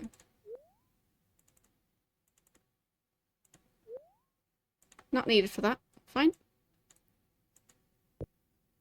So I'll just drop it again. But it does seem like a pickaxe is going to be needed for something eventually. So I'll just take it along. Since nobody seems to mind. And I will take that gold. Since I'm already here.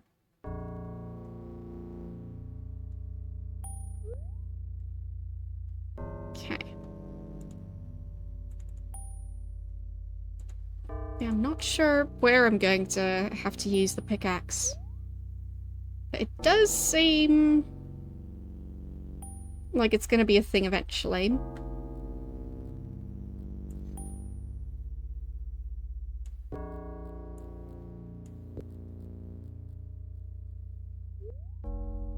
Okay.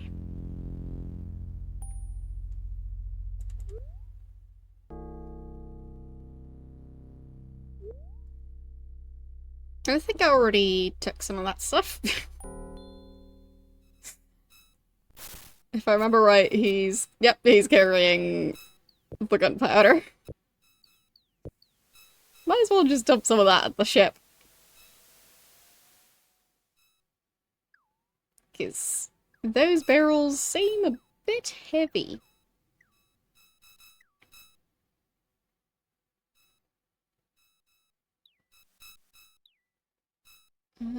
Where did I park?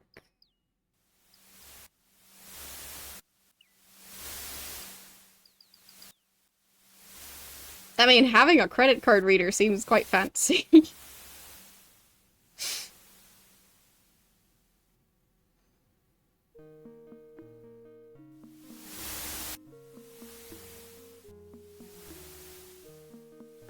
I mean, presumably you could just buy one, but...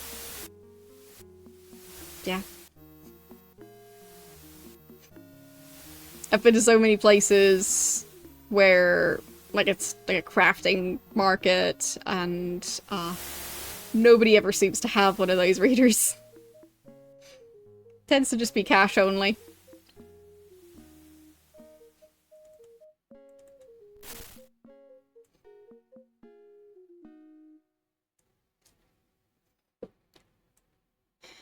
Okay.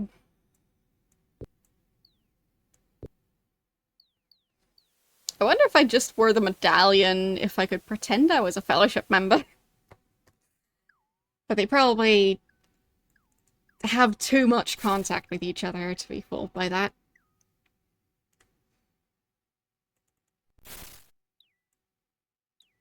I mean, I don't really know what that is exactly, but is that just the credit card reader?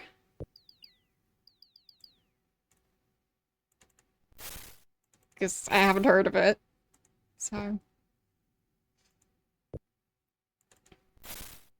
but I can't say I've ever researched credit card readers.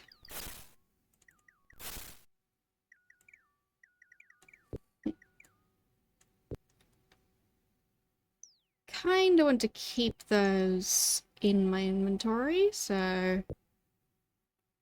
I'll just leave that as is. I guess I could store some of the gold, but I don't really need to. I still feel like I should have a bag to just store all those keys.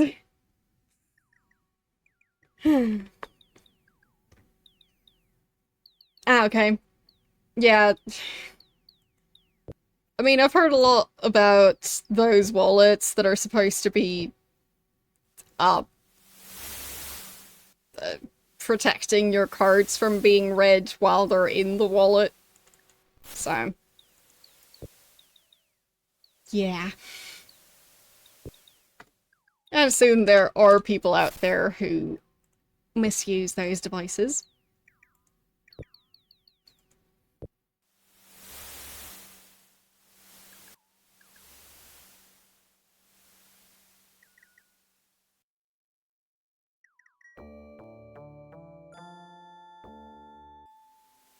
But I feel like if you're keeping your cards in a location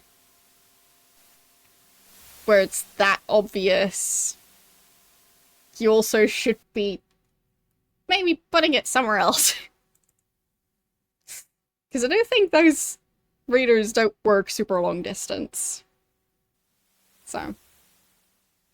But I'm not sure.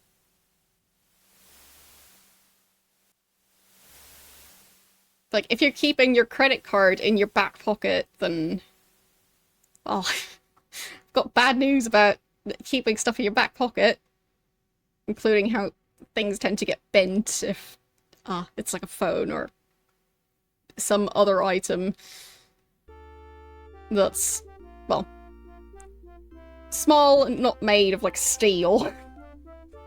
So...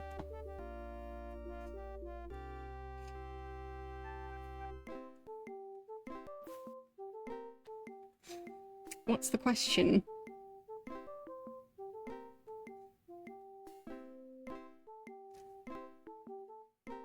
Oh, yeah. Yeah, I've also heard of that. That with the digital car keys and sometimes door keys, that those can be, a bit tricky regarding making them, more secure. I don't know how they do that stuff these days, but I hope they've figured something out. Because for some of those things, it seems really easy to get past those.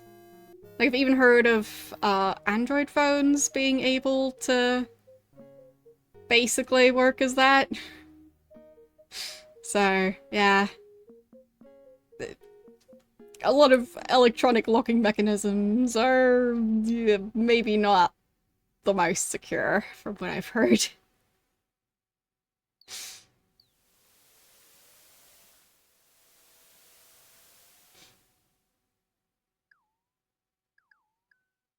But I do hope that the people who actually, like, make a living making those types of systems, I hope they figured out a way around that by now, because it doesn't seem like a great idea if all it needs to get past the door is a phone.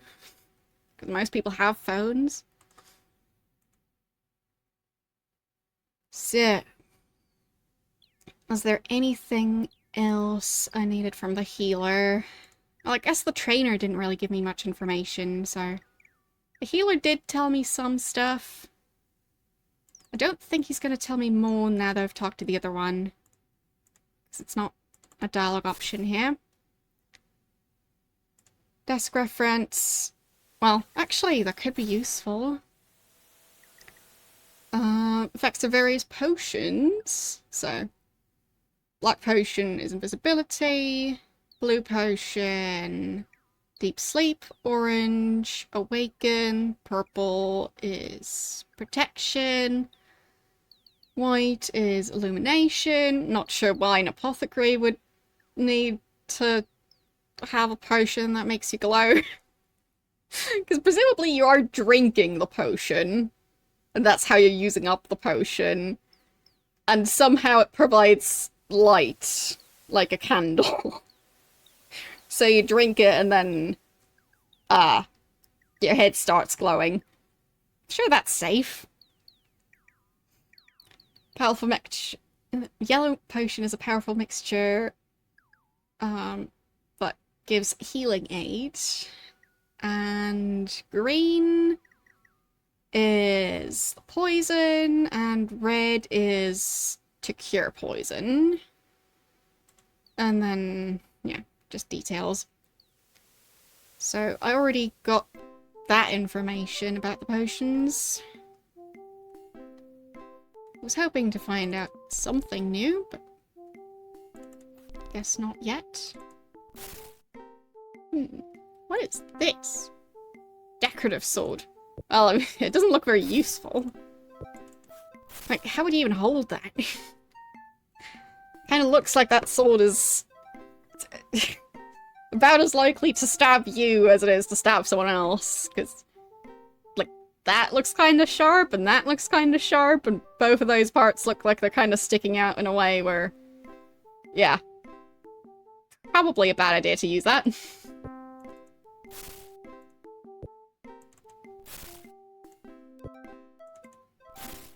And a bunch of cloaks. So I think this was the place that offered training and education at the same time. But I'm not sure if this is actually the person I'm supposed to talk to. I think someone mentioned that name.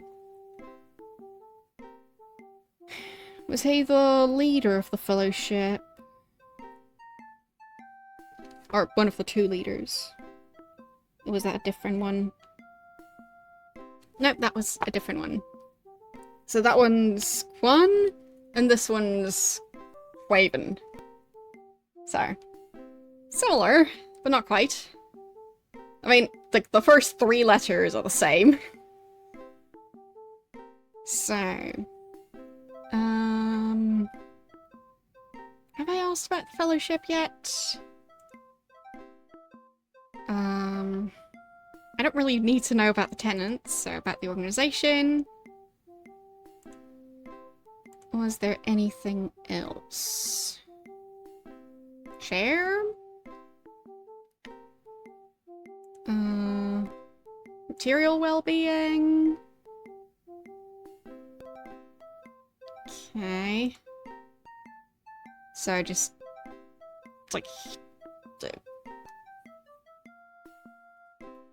well, kind of running a charity, but not really.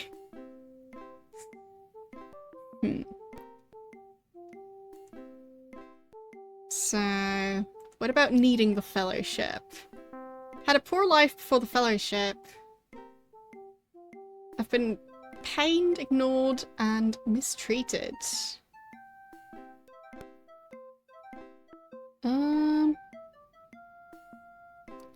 Is he the one who is wingless, but now is treated just like the winged gargoyles? I think that might be the case. Happy now in my new life, and hope to hear the voice soon. Great. Don't see anything wrong with that. I hope to be bringing happiness to another's life soon. Another? I'm working on my first convert. Great. Know the joy and well-being I will bring. I feel content and happy. Well, who would that be? Betra, the provisioner. Who was that again? I can't remember what that gargoyle was. Like, I remember talking to the gargoyle because I remember the name. I think I even remember the portrait, but I don't remember anything the gargoyle said, and I didn't write everything down. So, we'll see. Working. Need a little more persuasion. Or he's almost ready to join. Okay. So that's about converting the other one. Let's ask about the voice. It's a good voice that will help me make choices and help win on Buccaneer's Den. Wait, is that what the other pirate was doing? Or was he just talking to the Guardian to help him with his gambling? Because that would be quite silly. So, I think I've already asked about the other stuff. What was the meaning of your name again? Problem finder, right. So, provisioner. Where was that building? I don't think it was you, was it? I think you're already a member of the Fellowship. Yep. So, not you. But what was your name again? Sarpling. Right. So... maybe it was in the tavern that I found the other gargoyle. That's just the Fellowship building. And that's not gonna be the building, because that one's just the one with the shrines. And that's... I'm just walking in circles.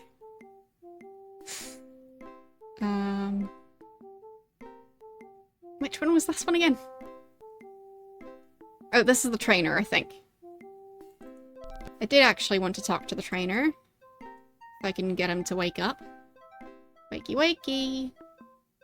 Come on. It's a beautiful day out. There. Finally. So. Yeah, already know the name. The job was training and selling weapons. And I know about the conflict, but I don't have any information. Right. And he was the one telling me to talk to the Fellowship leader. Can I buy stuff yet? No. Me waking him up didn't actually, like, open the shop. I mean, the frame rate of this game, it is from 92. So, like, if you look at the walking animation, that's like 1, 2, like 2 different frames on the standing frame, I think. So that's... yeah, I think it just switches from having the right foot forward to having the left foot forward. So, yeah.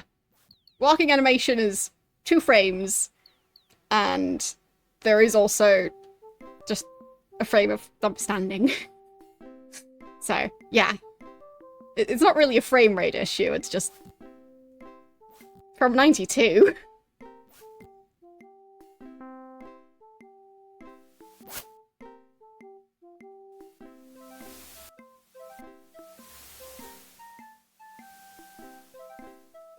Okay, I think this might be the provisioner.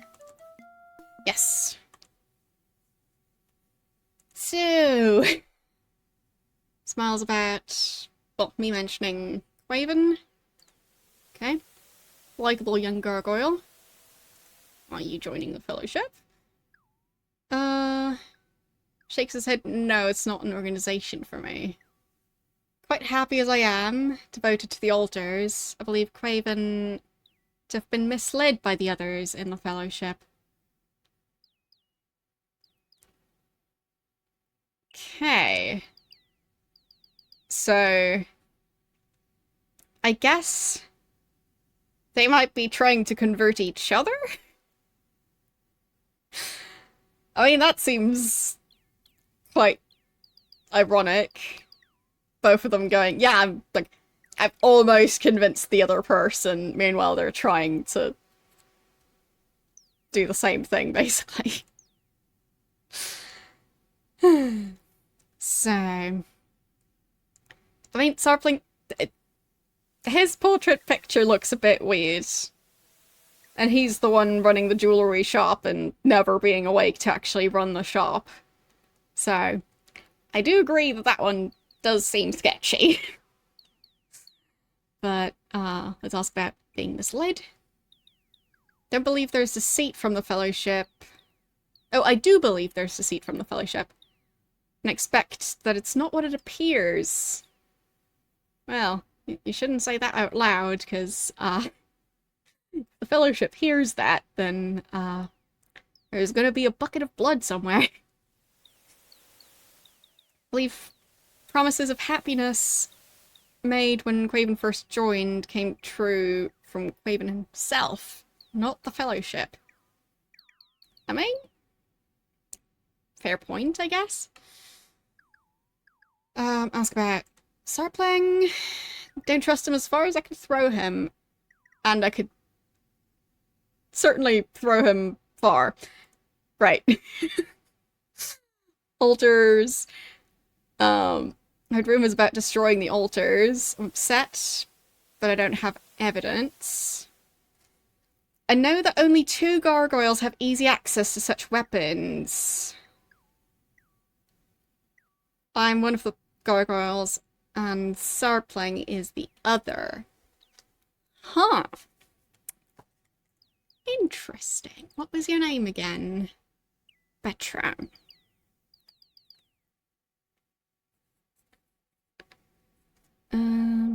So, I have heard rumors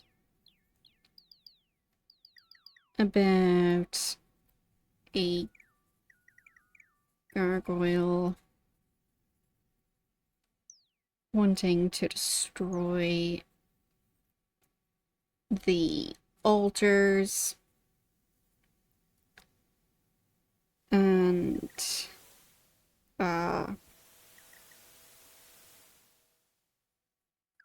the only other gargoyle to have access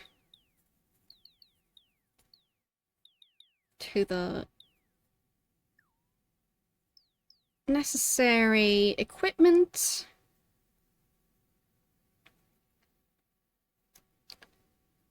is Sarpling. Okay. So, I guess I am still new to the island. I mean, in-game I have been here for at least a day now, but so the name Betra is Small Valor. Okay. Ask more about Turfin. Right, stuff about the culture. Was I able to actually buy stuff here? Seller of provisions. So, what can I buy? Oh, wow.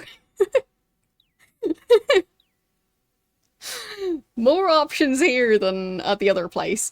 So I can buy a torch, I can buy an oil flask, I can buy a bag, a shovel, a powder keg, a bucket, a jar, a jug, a wing scratcher, a nail file, or horn polish. Ah, nice. I mean, I get that some games ran smoother, but if it's something like a platformer, that's going to be a very different game from one like this. So I feel like this game doesn't really need to have, like, 5 times as many frames on each animation, because at that point the game would otherwise have to be a lot smaller. I mean, I'm not saying the game is not a bit too big, because I feel like some of the quest lines could have maybe been cut in half, or, well, maybe even reduced it some more. But, yeah, I feel like the animations aren't really what this game is about, if that makes sense. Like, for a fast-paced type game, that would be different, but this game is not really that. So I feel like this game does have good graphics for what it is. But I also just like pixel art, so.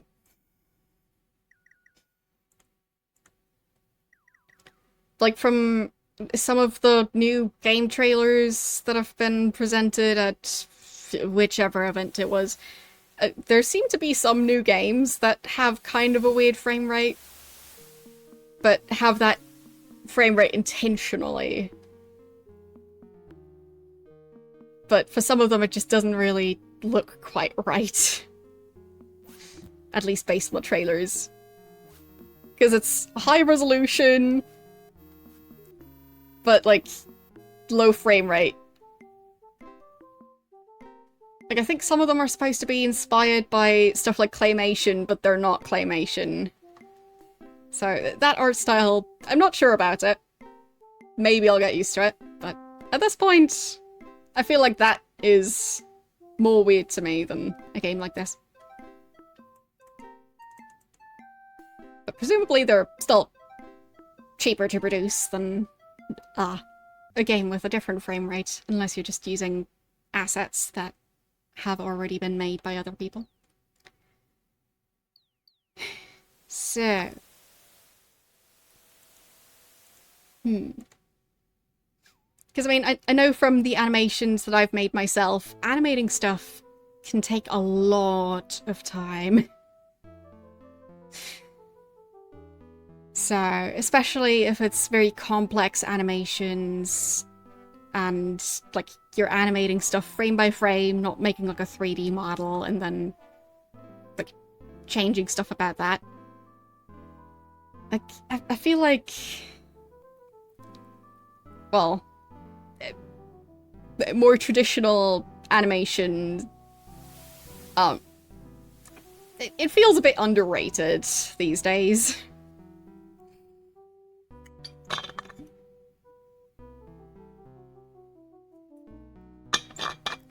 Like, for example, with animated movies, I prefer the hand-drawn style that used to be popular back in, like, the 90s and earlier.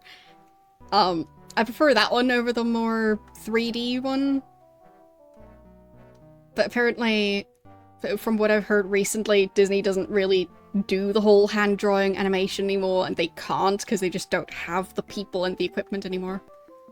So, I feel that's a shame, because I thought that was a very fancy art style. But probably also very expensive.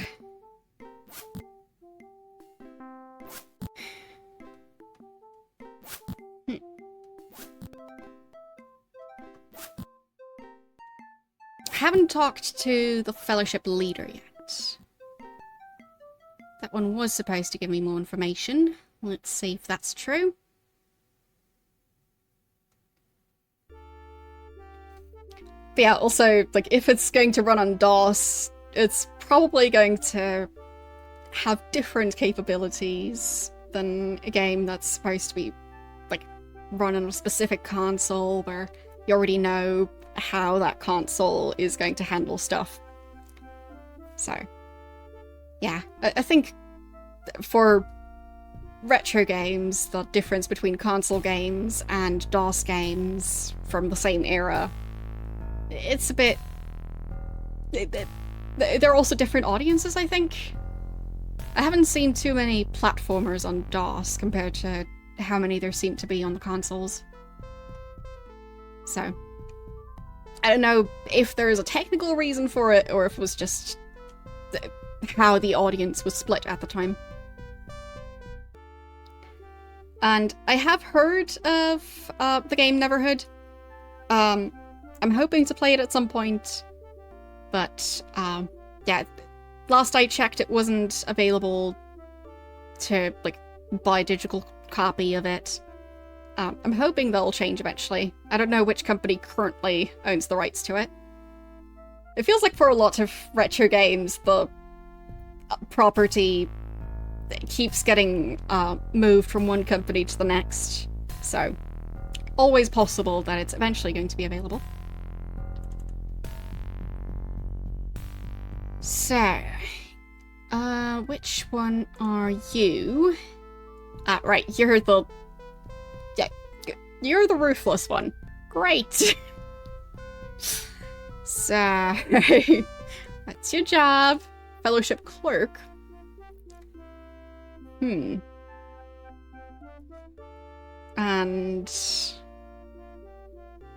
the name means busy one. Oh, that's not what the other gargoyle said. Ask more about the fellowship. I have more important things to do. Ask later. Okay, then.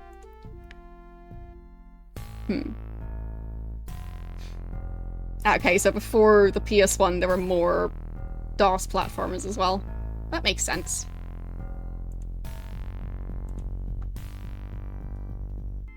I mean, I have played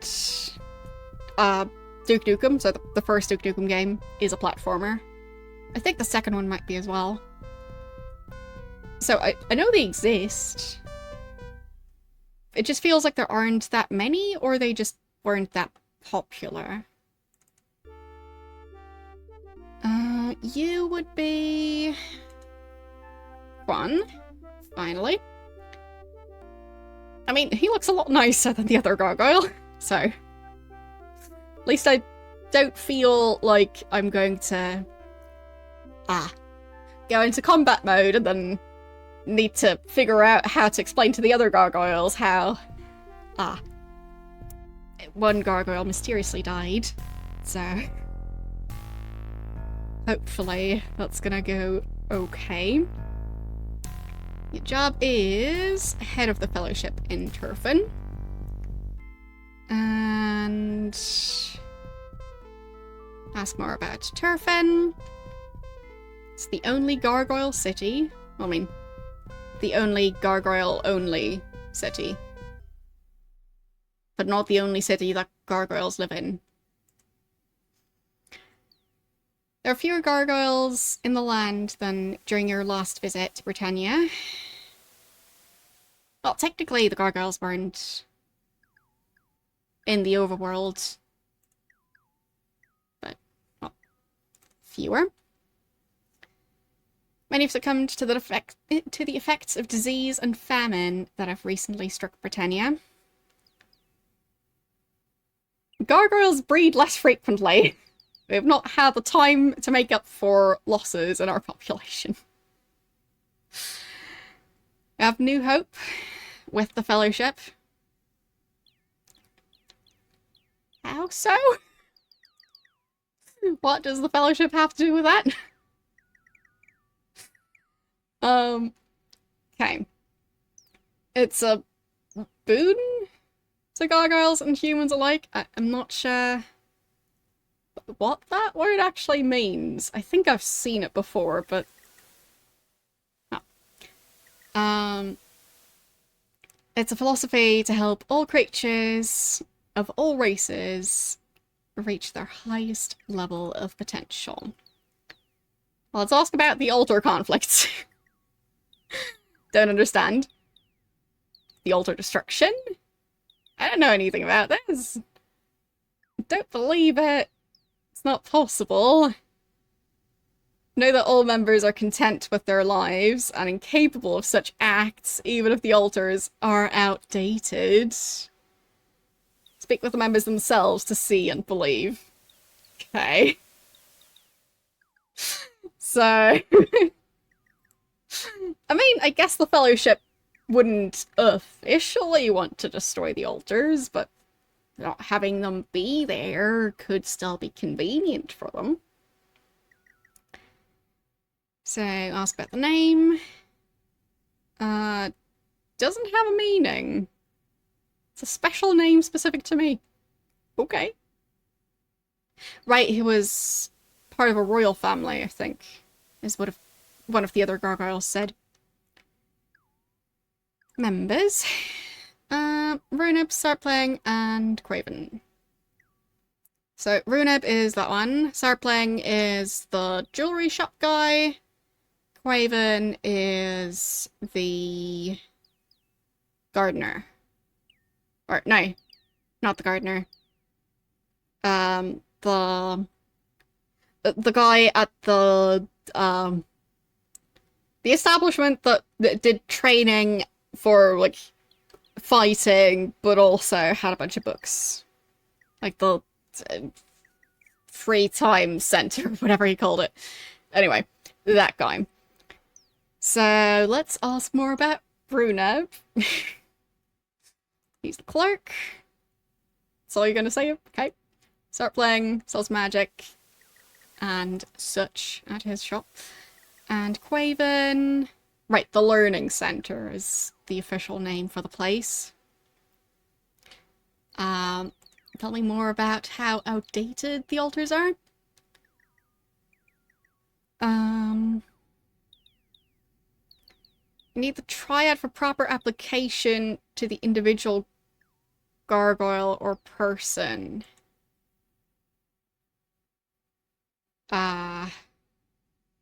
What? So, they mean the Fellowship triad as opposed to the altar triad. It doesn't sound like that big of a difference, once again. Like, yeah, the humans are completely different because they have shrines devoted to virtues. We have altars devoted to qualities. And they have a triad of things you should strive for.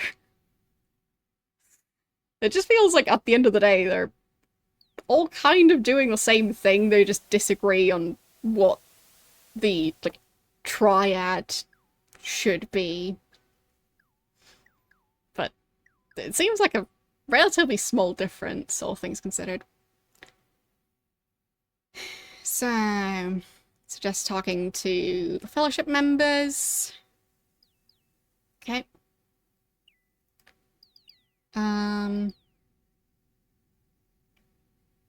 Specifically suggesting talking to Runeb, who did not want to talk to me.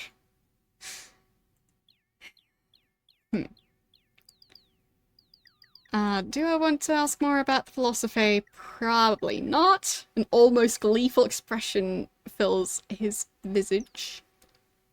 Or visage? I mean, I know what that word means, I just don't know how the proper pronunciation would go. Very similar to the altar of singularity. Exactly. 3 principles called the Triad of Inner Strength. And in unison, they make people feel happy. See the singularity. See the singularity.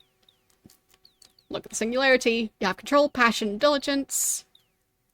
And for the triad, unity, trust, and... I mean, the strive for unity one, like... Yeah, I guess that one you could just sum up as unity. But trust your brother, isn't that one also kind of unity? Because, like, work as a unit, but trust is a separate one. And the worthiness precedes reward, like, I'm still not entirely sure what that one's supposed to be. I think it's just, if you're worthy, you're gonna end up rich, but... That's... not really that groundbreaking of a concept. So it kind of feels like the Fellowship Triad is basically don't fight, and follow the rules. So, guess I can ask more about the Fellowship now. No, I guess not. Yeah. I was told to talk to this guy, but he does not want to talk to me still. So I guess I'll talk to the other members. Is the shop finally open? It only took half a century. So let's hear more about the altar conflicts. I know nothing about the altars. What do you mean? Of course you don't know anything about the altars. It's not like there's a giant building.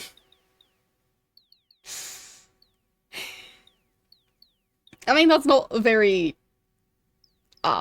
convincing way to, tell me that he's not the one going after the altars. Just going, yeah, I've never heard of an altar before. Seems unlikely. Well, I mean, I feel like most of the philosophies in this game franchise are just a commentary on, well, humans. So, yeah, I feel like there's a lot of overlap. Like, even between the, what was it called again? The 8, I think, virtues. Like, even those, there's so much overlap between all of them. So, ask more about the Fellowship. Supporting the Fellowship fully. Yeah. What did your name mean again? I don't get to find out. And your job. It's selling stuff, and I should actually be able to buy stuff now. Reagents, jewelry, or potions. So, not spells. Jewelry and potions. So, they've got gold horn caps, a gold chain, gold earrings, and gold claw rings. So I guess that's just a ring that would... Well, I guess they would call the entirety of their fingers just claws. So, I guess that's what that is. Otherwise, I'm not sure how that would work. Like wearing a ring that's just around your nail. So, I don't think I need any of the potions or any of those items. I do wonder if that's the gold earring, this item, because that's the one I have in my inventory. Or if that's the claw ring. I mean, it looks kind of like a ring that has a claw at the end of it. So if that's what that is, then that kind of sounds like a weapon. Ask more about reagents. So he's got blood moss, garlic, ginseng, and sulfurous ash. Which is really not that much. And more about the city. It's the City of Gargoyles. What is the Fellowship leader? No, I haven't spoken to Drax. Totally not. He's not really the leader of the city anymore, by the sounds of it. Anyway, he knows many of the residents. I mean, he knows some of them. Let's see, any incriminating evidence I might be able to find? Oh, a powder keg. Well,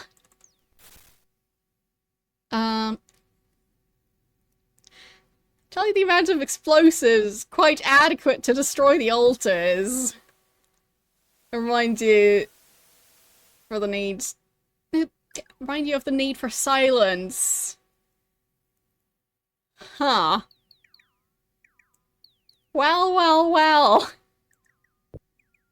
I think I figured it out. I'll save here.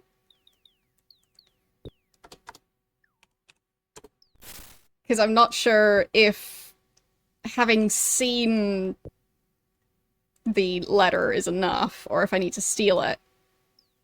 I guess I could try to steal it and see how that ends up working, or not working.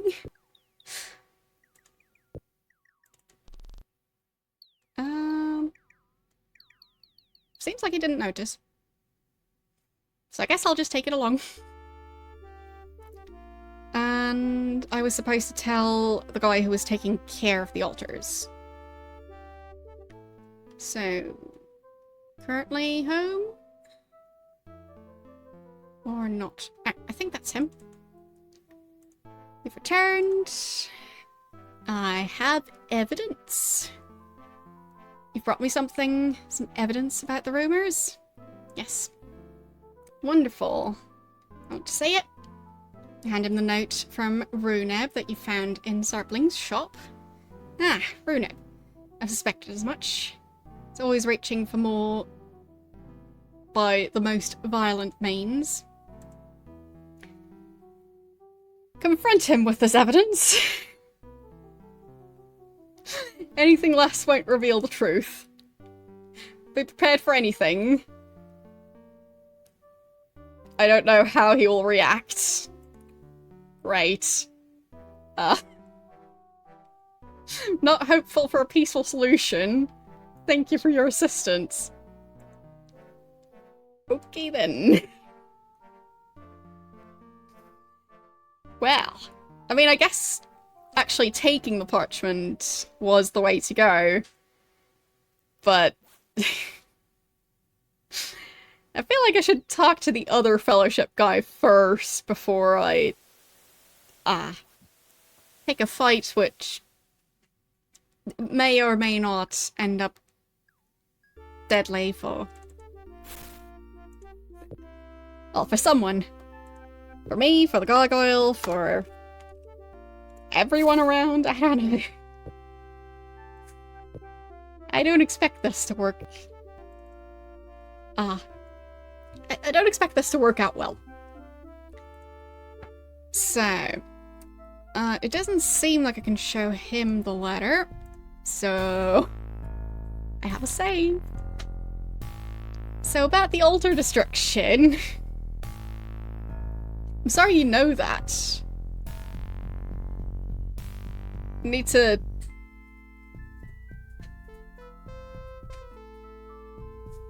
oh, I now need to kill Sarpling. And me. Oh, of course. You're not gonna... right.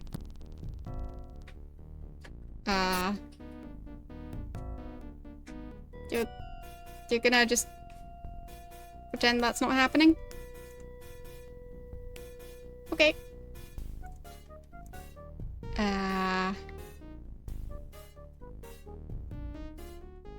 Is he still in combat mode? Yes, he is. Oh. Guess we'll just fight back.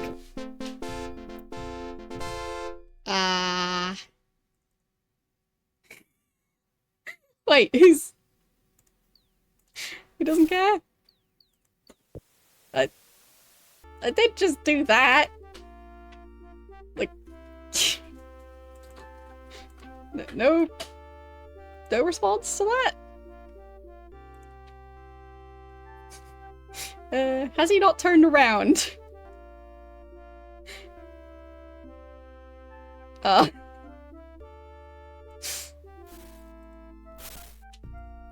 It's just gold in there. Probably shouldn't open that. But I don't think I can knock him out, can I?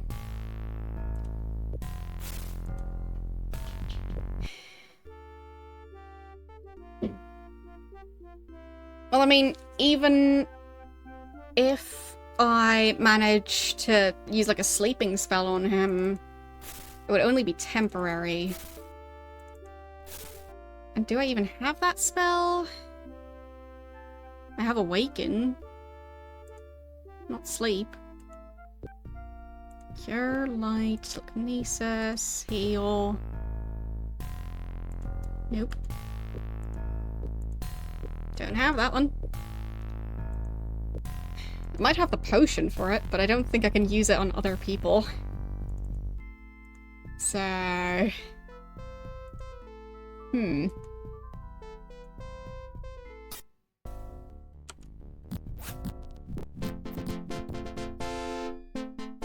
Actually... Hope you have a nice day. Yeah, he still doesn't care. I'll just go and talk to the jewelry shop guy. Not sure if I could actually confront him about it. Found the note. Surprised expression mixed with fear covers his face. It's all Runup's decision. It's all Runup's doing. Want nothing to do with the destruction of the altars or with the assassination plot. The what now? Do you not already know about the plot? Caused problems this time. Brought too much trouble. Runup wanted to frame Quan for the altars. And kill Quan if the plan failed to be in control of the Fellowship. Well. We're in much danger. Well, I already... solved that issue. So... Still not gonna... care about the dead gargoyle on the floor. I feel a bit weird about this. I killed that gargoyle in the middle of the Fellowship building with the other gargoyle seeing it, and nobody cares.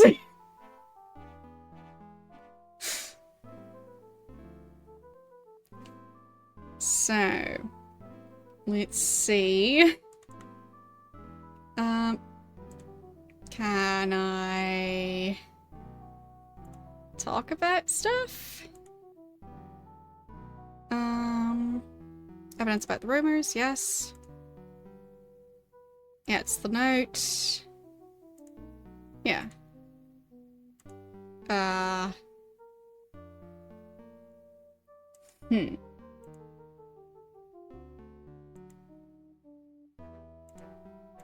So weird that nothing happens. Okay, I'll try something else. So I'll load this save and then find out about the assassination plot and then confront the person who's supposed to be assassinated before talking to the other person.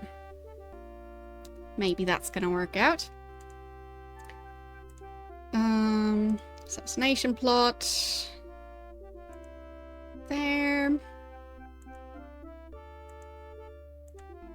So.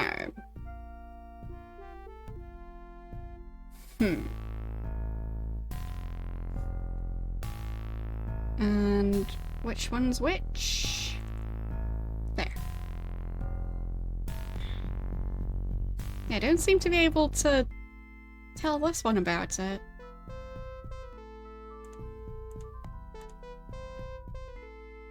Altar conflicts? Don't understand. Altar destruction? Don't know about it. Altars are outdated. There!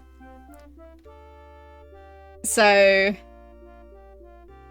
which one should I do first? The note or the assassination?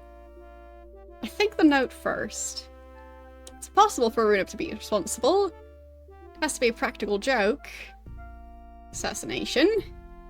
It's too heinous a plot for Runab. Has to be some kind of joke. Well.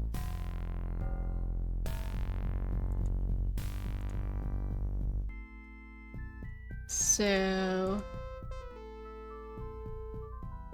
maybe if I confront him about trying to frame the other one, maybe that'll change things. Yeah, same outcome. Still not gonna care about this. Really?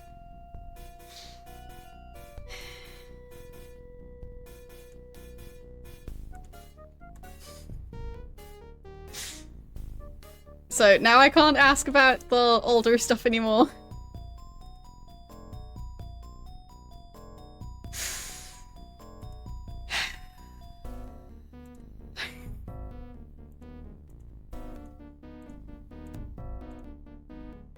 Yeah, now the whole altar situation is just no longer relevant. He's kind of blocking the door, which is useful for me. What's in here? Jewelry. More jewelry. More jewelry. Sleeping powder. And some lockpicks. Okay. It's already a bit sketchy. Can't talk to him anymore, obviously. Really? Get out of the way so the other one can continue. Yeah. Okay. Great.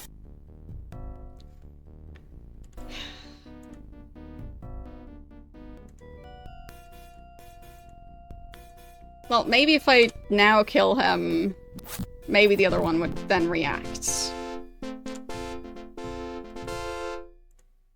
No?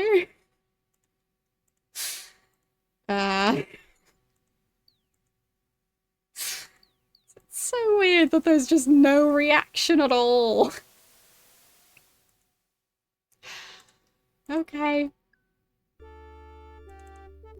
Well, have fun cleaning this up.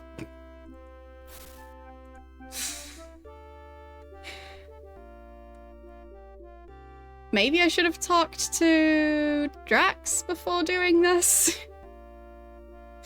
I'll try and talk to him now, if he's there. So... let's see.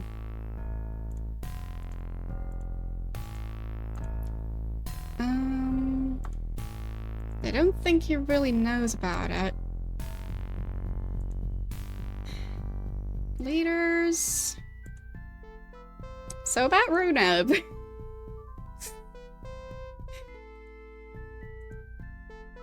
He's gone. Dead now. So that's the only change. They don't acknowledge the fact that I did it.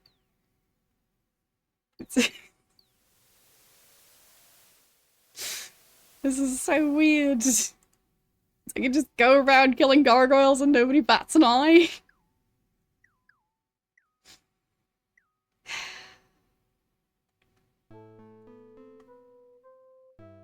Is the other one going to react now?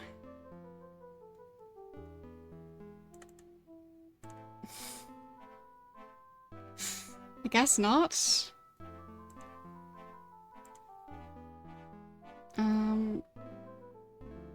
Talk about the trouble. Threats to the altars.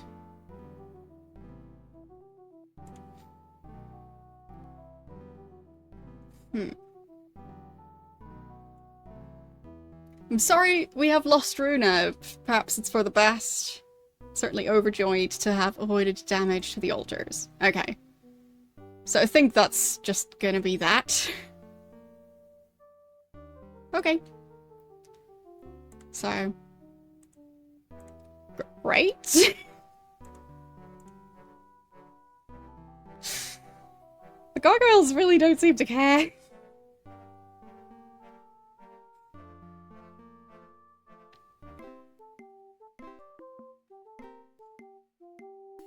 So, I guess if I talk to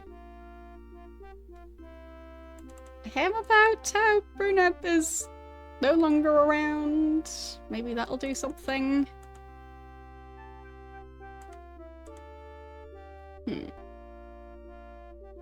Ask more about Turfin. Gargoyles. Yes, I have spoken to him.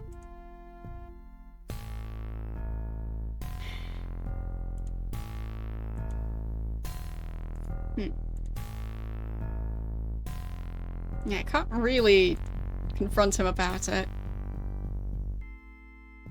Oh well. I guess that's the end of that quest.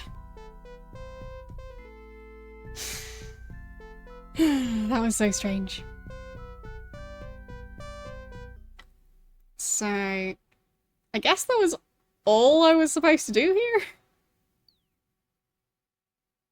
Like, is the corpse still just going to be laying there? Or has it despawned now? Or is the other guy just still stepping over the blood? Yep, okay. Hope you have a nice day!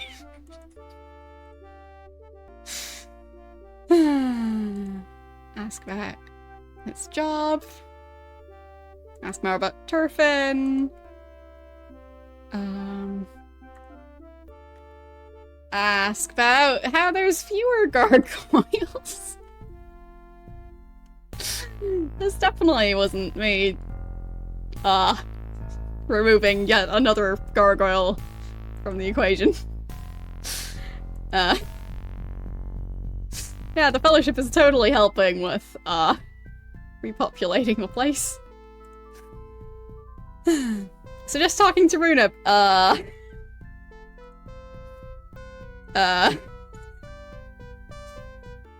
yeah, he just doesn't react. Fine. I guess it's just not going to be something this character will ever be able to talk about. Okay. Well, good luck with the bloodstains. So, that's the Book of the Fellowship. I mean, nobody seems to be upset with me for doing it. Which is quite surprising. Well. Thank you for the 27-month sub. And yeah, I think I started Ultima 1. I mean, it's been so long by now, so I guess it's already been 27 months since Ultima 1. Has it? Really? I guess it might be, because I am on Ultima 7 now, and have played all of them, so. And with it being 1 day a week, yeah, I guess. Like, I remember that I started Ultima 1 around December. I'm gonna check right now when that was, because I'm curious now. And should be easy enough to check on my YouTube channel. Because that Ultima video is actually my most viewed Ultima video ever. Well, video in general, not just Ultima video. So, have an easy time finding it quickly. And that was December 2022. So, I guess that means all of 2023 plus 7 months. So that would be 90 not 27. But still, it's a long time. So...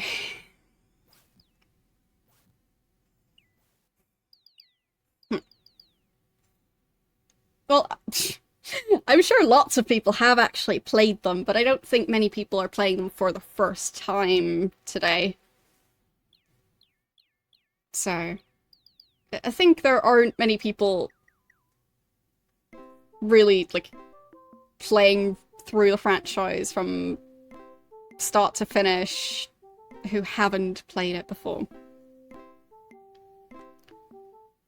But then again, in the retro community here on Twitch, there have been some people who have tried or are at least interested in playing the franchise. Like, several of the streamers that we've raided after Ultima streams have actually mentioned that they are interested in one day playing through the franchise. So, seems like there is eventually going to be more Ultima. Thank you for the follow.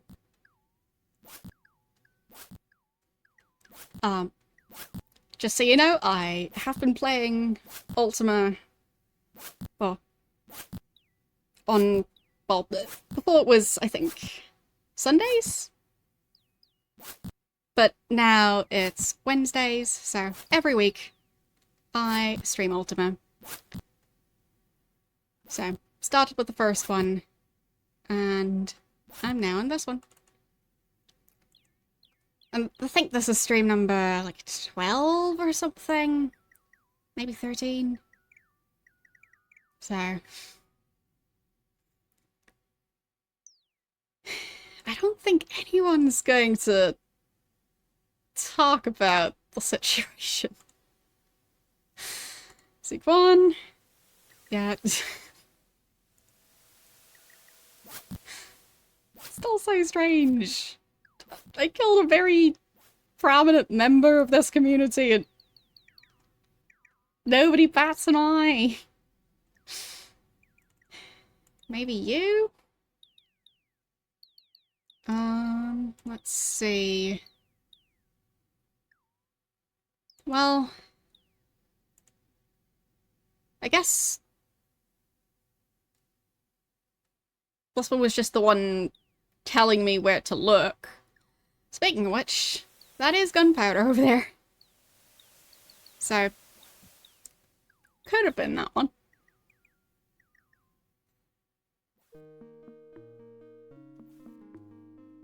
But considering the letter and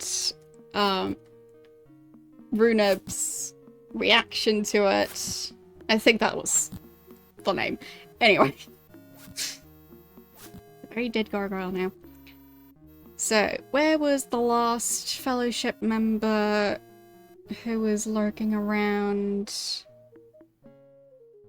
I think that was the one running the learning center.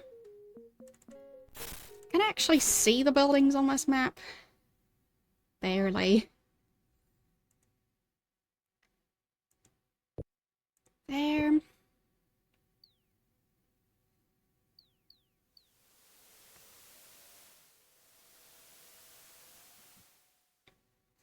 I mean, I have been mentioning it before, but just in case anyone missed it, I am actually going to be attending TwitchCon this weekend, so not aware of any of you also attending, but just let me know if any of you are attending and I just don't know about it.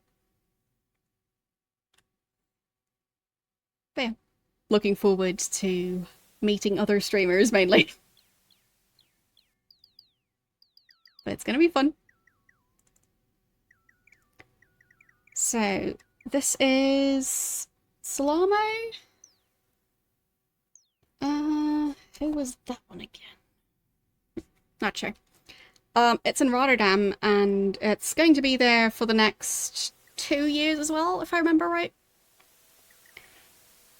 They've actually made a deal with the venue now, which should also get them, like, a cheaper and more reliable location to do the event.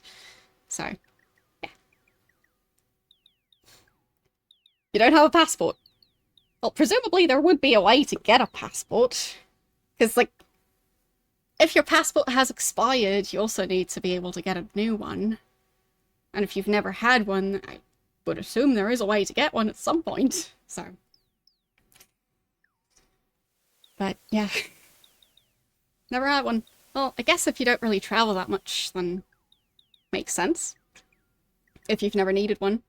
But if you have some form of ID, you might be able to just get a passport that way. Like driver's license, national ID, that kind of stuff. Like, as far as I know, passports tend to just be another version of that. So if you have one of those, then you can use that to get a passport. At least that's how it works in my experience. So, yeah. Same process if you never had one, or if you let it expire. Well, apparently there's a process. Never been a US citizen, so never had to figure out how that works.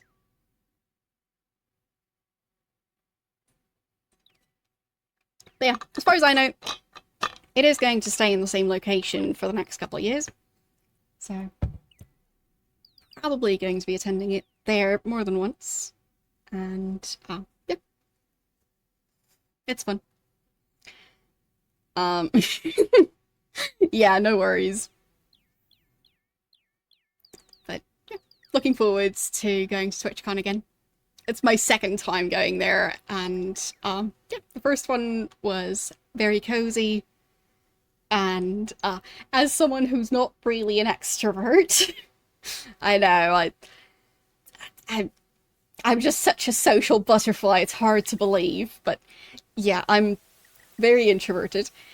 But, yeah, it was actually really nice to be at TwitchCon and, yeah, just talk to a couple of other streamers, be in the same room as other streamers in the first place, because it's a bit of a lonely hobby when it comes to, like, well, for most hobbies, if you're, for example, into knitting, there's knitting conventions, there's shops that sell you stuff, but for streaming, there's no real, like, obvious meetup location like that, other than the official meetups, which never really seem to happen.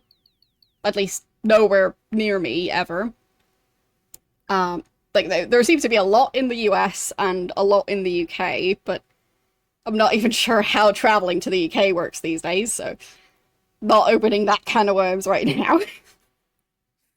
But, yeah. Local meetups, not really a thing. So TwitchCon is really nice for that.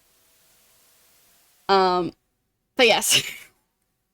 I'm such a social butterfly, always, like, out in the nightlife, doing the things that the people do.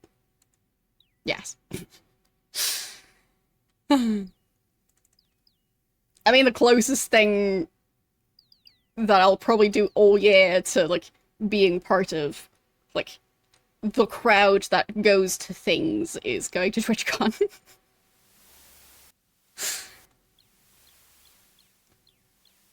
And I feel like the kinds of people who, like, go clubbing probably wouldn't consider that to be anywhere close to the same thing. But yeah, either way, it's just really cozy. So, looking forward to it. And maybe one year, at some point, I'll also be able to meet viewers. I don't know. But, yeah. Since we're a very international crowd, so... well, means that travel is always just gonna be a bit much.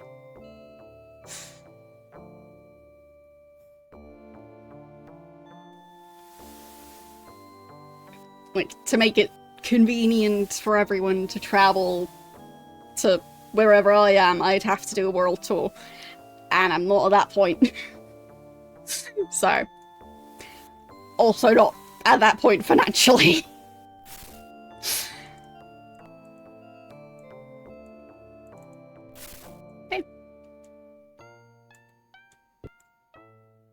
would also recommend doing stuff like that for other hobbies, because as someone who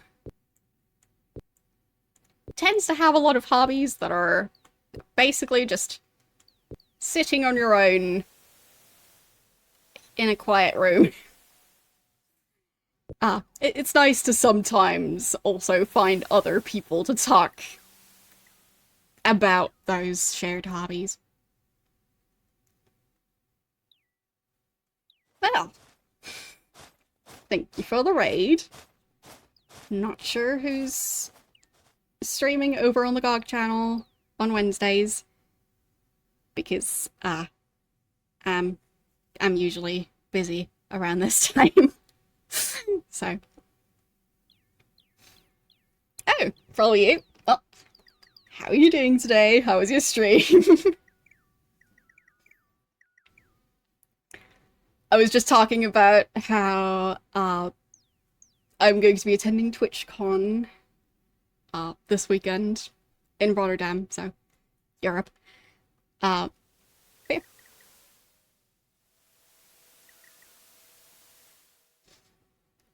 Very much looking forward to it. Yeah, I'm sure it would be quite the investment to travel all the way.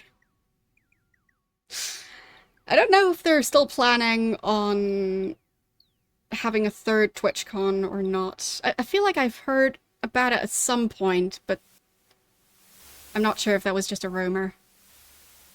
Like, I feel in one of the Patch Nights streams, they were talking about that stuff, so yeah, can't remember. Yeah, I guess I'm just done on this island. What else should I do at this point? Like, well, the stuff between the winged and the wingless gargoyles. Still haven't really figured that part out. But for that one, I didn't really get any specific quests or hints, so...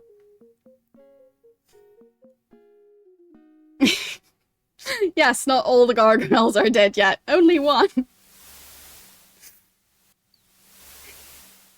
And nobody seemed to care. Like, basically, I killed one of the gargoyles that are the leaders of this town, and nobody cared. Which is why I feel so perplexed. Because what is going on?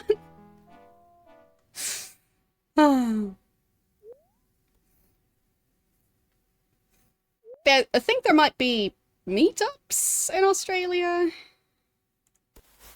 But yeah, an actual TwitchCon, I'm sure would be quite nice to have over there. I feel like there's quite a strong streaming community. So, yeah.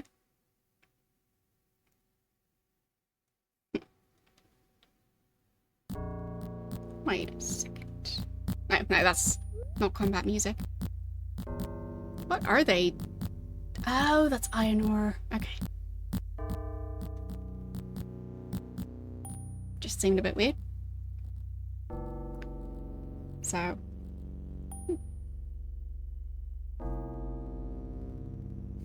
yeah, it does look like there are a decent amount of the other events that either only happen in Australia or at least have events there every now and then. So, yeah. But I'm not aware of that many of those events really happening in Europe. But maybe I just haven't looked into it enough to know about that. I know, like, over here there's, for example, Comic-Cons in a lot of different countries. But other than that, I don't know of too many conventions like that here.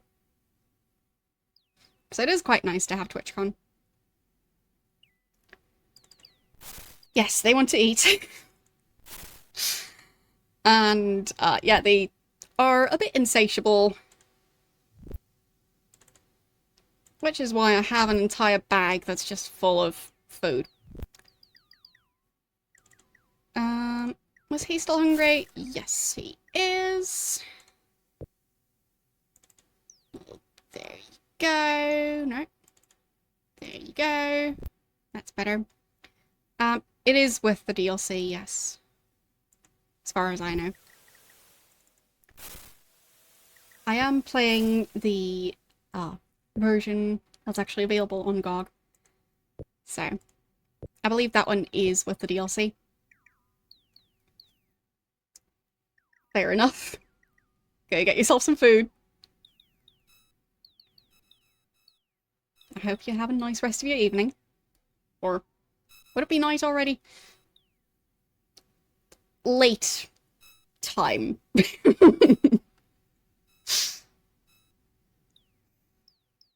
Like, I know general stuff about time zones, but I don't know them well enough to, like, know the specific time, just, like, what general time of day it would be. It's 10:20. Oh, well, there you go. I'd say that can count as evening or nighttime, depending on who you ask.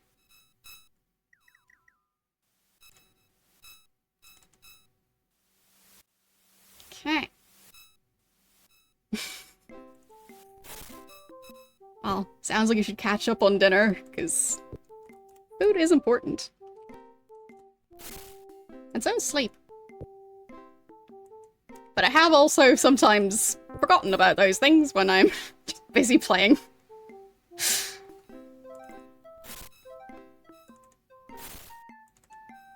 So, let's see. I should buy more spells. I should get more training. Because my characters are not nearly strong enough for what I'm trying to do, which is get into the cave that's, I think, over here. I tried that last stream and it did not work out. So I clearly need to, well, improve my team's capabilities of surviving that dungeon.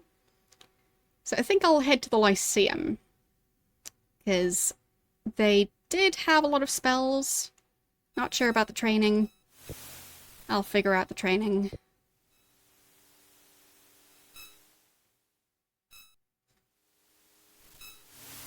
Resident Evil 1 is on GOG at the moment. As in the original version? Or like a remake? Because that sounds awesome.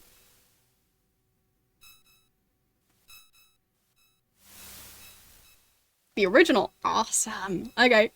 I'll need to get that.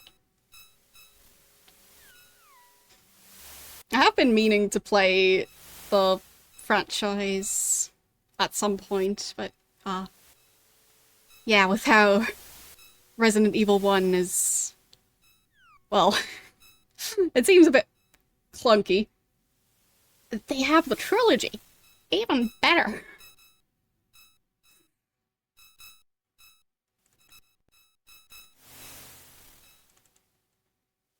Okay, so I missed my target.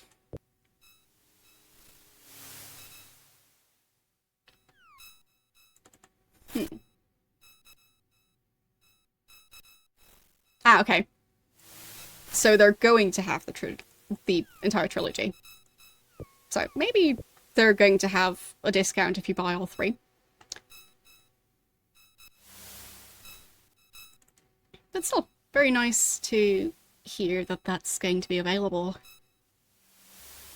Because I think before, like, I did try to look into it, and it was a bit of a mess.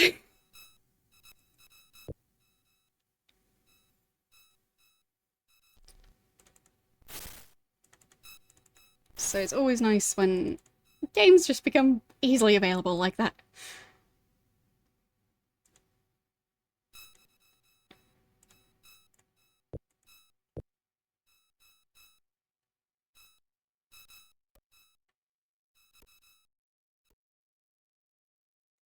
Okay.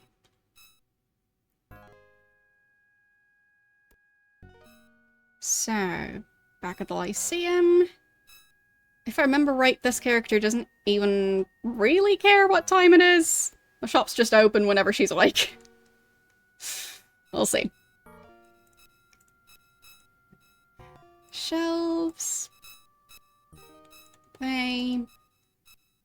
Sell and...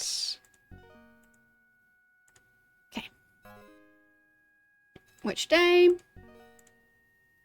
There. Now I can pick spells. Okay.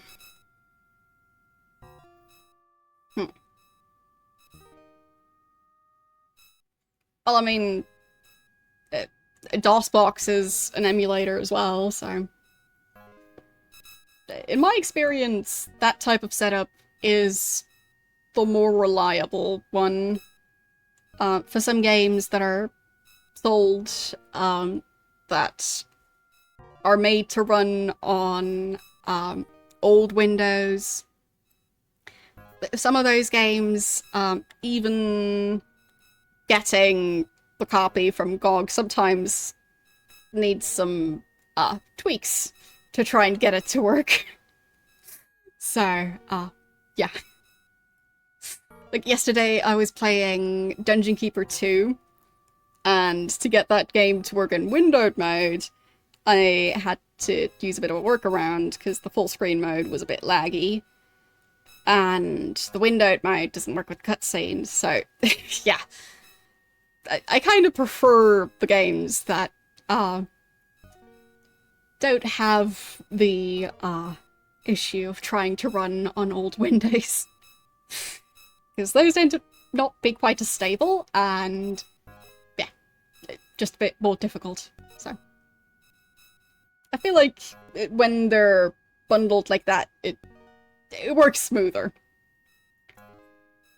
Anyway, I need to look through the game manual to check which spells I'm going to try and buy.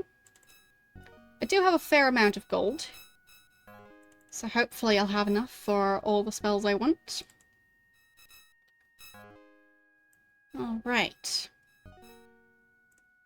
Let's see.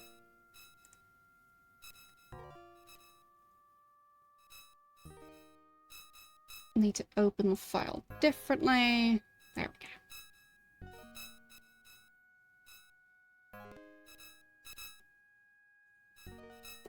Yes. Well, the thing is, I could go through every single category and just have her tell me what items or what spells she sells in that category. But it's nicer to actually look through the manual. As silly as that might be.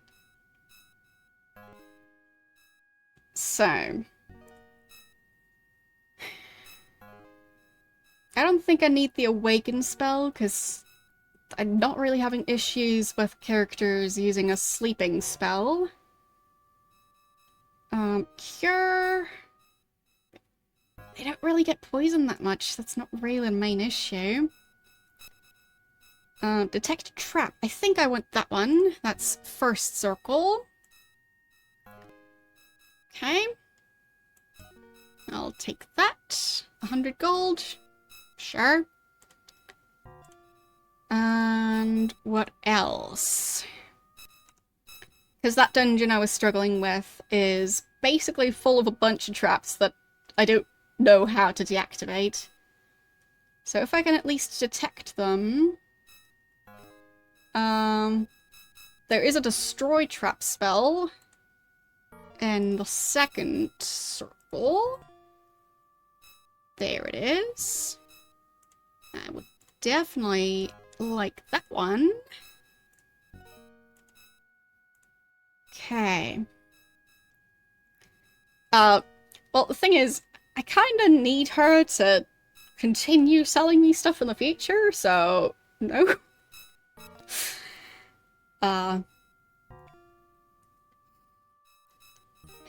Locate spell. Oh, that's just telling me my coordinates. I don't really need that. The light spell. I don't feel like I need that.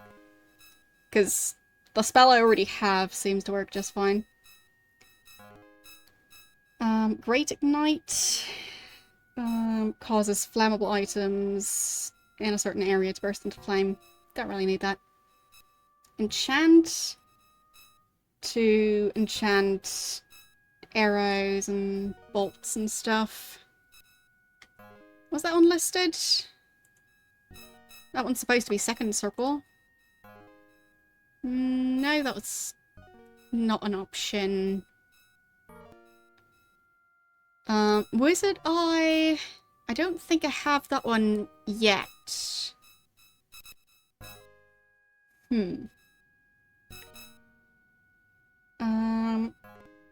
Protection makes the target invulnerable to traps and other hazards. I think I also want that one. 80 gold. Fine. I mean, worst case, I'll just cast it on everyone and then figure out how to get past some of the other traps that... well... some of the traps just kind of seem impossible to get through, so hopefully the ones that I find after that are going to not be quite as impossible. I'll find out. So... what else do I want? Curse? Nah, don't think so. Heal? I think I already have that one. Paralyze? There weren't that many super powerful enemies. Peer...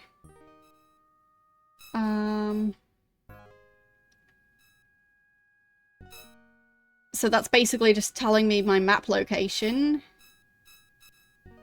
Poison... protect all...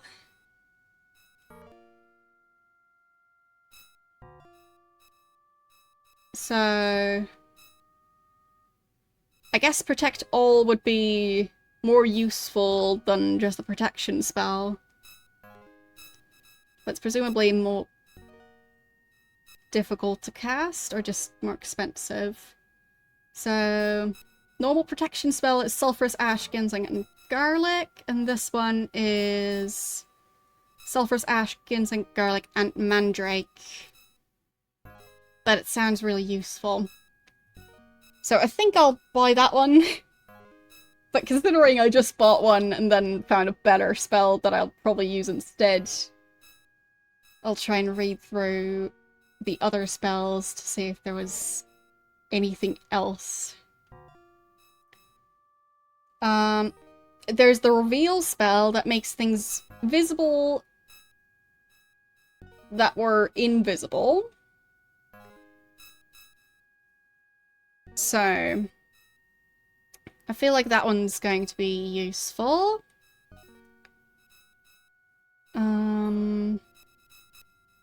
Yeah, it does kind of look like just someone's high school picture. It's so strange. I feel like this person's portrait looks a lot different from all the other ones. So, I don't know why that is. There is the explosion spell in the 5th circle, which might be useful. So I think... yeah, the explosion spell...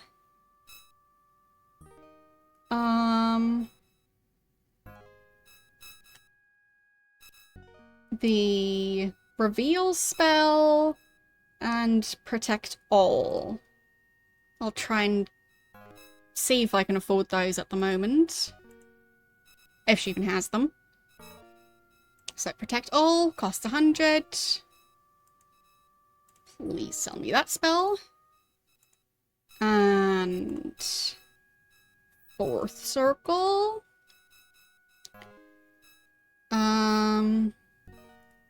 I wanted to reveal. She doesn't have that one. I think I already have Mark and Recall. I have Seance. I have Unlock Magic. Don't need those. Oh, right. Now I can't go back to that menu.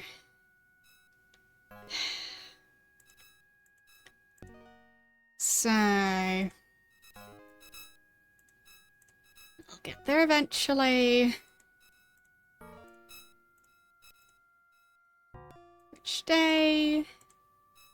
And now I can go to the 5th circle. So, I wanted the explosion spell. She doesn't have that one. Wait, the dance spell?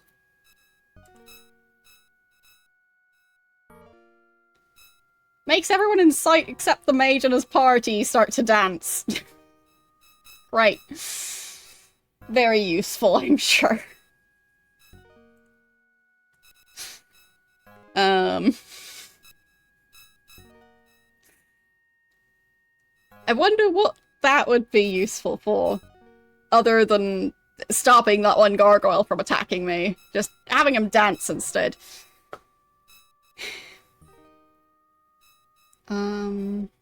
Yeah, the other ones... Firefield... It's just a wall of fire. I feel like that might be one I then have to dispel again. And enemies would just walk through it and take some damage, but not much. Charm...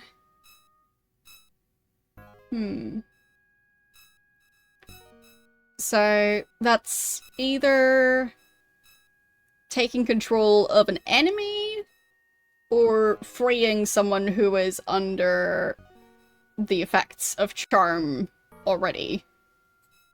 So, I guess that's going to be necessary later. But I don't think we've had that happen yet in this one. Alright. I'm not sure which level my character is, but I will check what spells she sells in the 6th circle. It's just a bit annoying to get back to that menu. There. So, let's see. Clone, Sleep Field, Cause Fear, and Magic Storm. So Magic Storm is a storm that will randomly attack the enemies of the mage with powerful bolts of lightning. Sounds pretty good. And there's also some other interesting spells in there, but not sure I need those.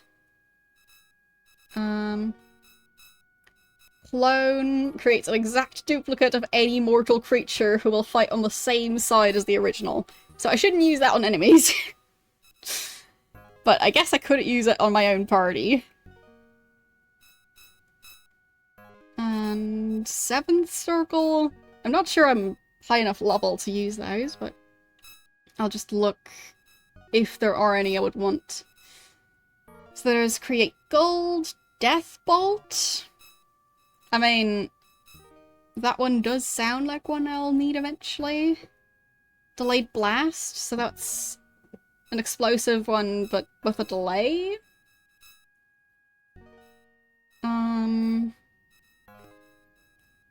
Energy Field is a way to protect my characters. But I guess that's just an electric field blocking the path. There's Energy Mist. Which seems similar, but that one actually goes towards the enemies, I think. There's Mass Charm. So that one is just using the charm spell on several enemies at once. Mass Might, which doubles strength and combat abilities of everyone in the party. Restoration is instantly healing and curing everyone in the party. Armageddon. I wonder if she sells that one. That's 8th circle.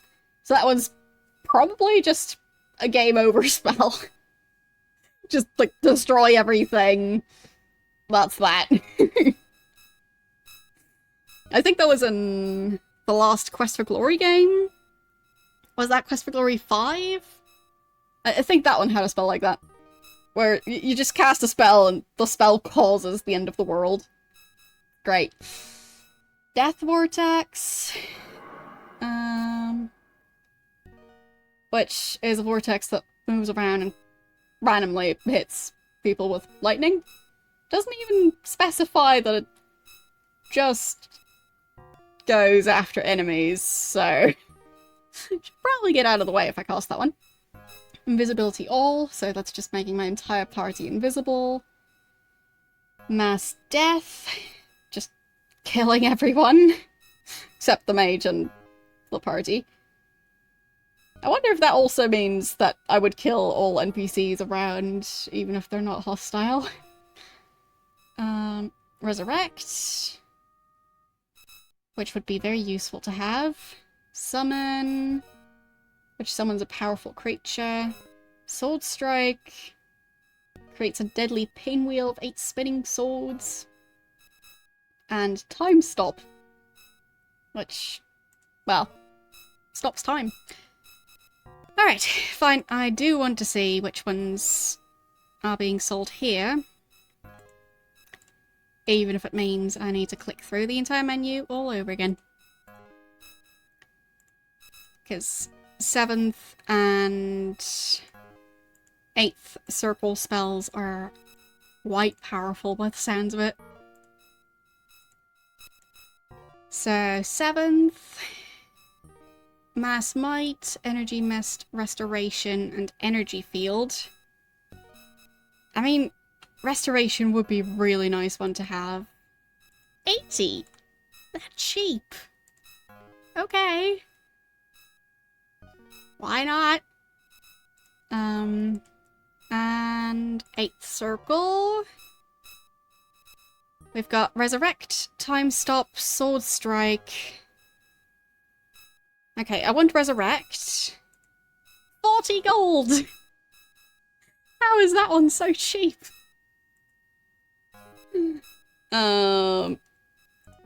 And Time Stop? 60 gold. Sure. And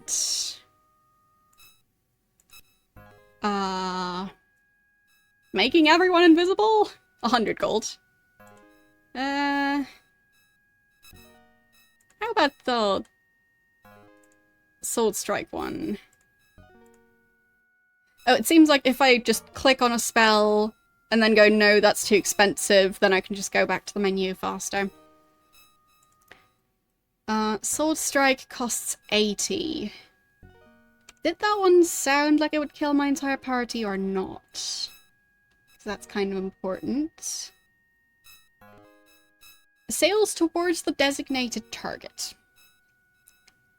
But it doesn't sound quite as useful as Time Stop and Resurrect. Maybe invisibility for my entire party would be a better option. Because that way I could just sneak past. So I'll just attempt to buy that one instead. Invisible all. And do I have the money? Apparently I did. Alright. I should have a lot of spells and not much money. Well, more money than I expected to still have left. So, I've got Detect Trap now, I've got Destroy Trap, I've got Protection, I've got Protect All, I've got... well, I already had these, and that one. I've got Restoration, and I've got Resurrect, Time Stop, and Invisible All. So, that sounds like a pretty powerful character. Assuming I can cast all of them. Okay, I'm level 7 at the moment, so I think I'd be able to cast up to level 7. Okay, So, we've talked to the gargoyles. We've got spells. I think the next thing I wanted to do is get a bunch of training. Question is, where? And in which skills?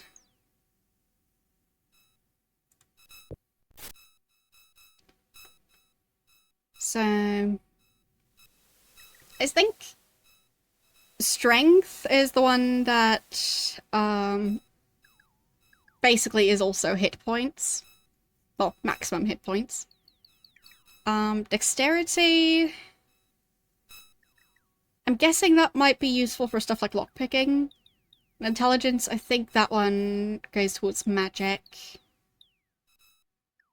So... I mean, any of them would be useful for the main character. But I think for pretty much all the other ones... Intelligence 20! What? Has he always had such a high intelligence stat? Like... Why is he not a mage? You've got 19. Fine. They're all around the same level. And so that's 9 training points. So I think that means I can get training 9 separate times. I'm gonna have to spend so much on training.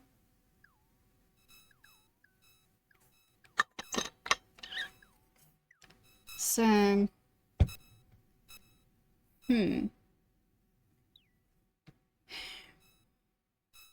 Where could I get a decent variety of different training? So I think... it might have been Buccaneer's Den? Where there was a guy doing either dexterity or intelligence training.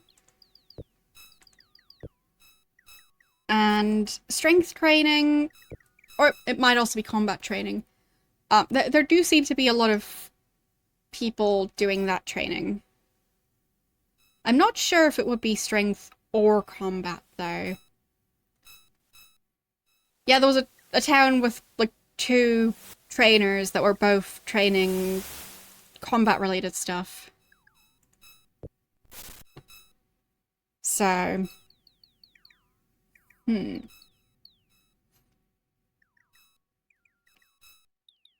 Yeah, I think dexterity might also be, like, a chance to, like, dodge. So, yeah. But I don't know if the trainers who seem to train you in combat, if it would actually increase the combat stat, or if it would be the strength stat. So, I'll have to figure that out. But I think Buccaneer's Den had some trainers, if I remember right. I might be wrong. But we'll see. But I think it at least had the one guy who was... well, not doing strength training. Just not sure which one it was. Alright. Let's go. Or not. So there's a giant mountain in the way. Hate when that happens. And same giant mountain. There. Right.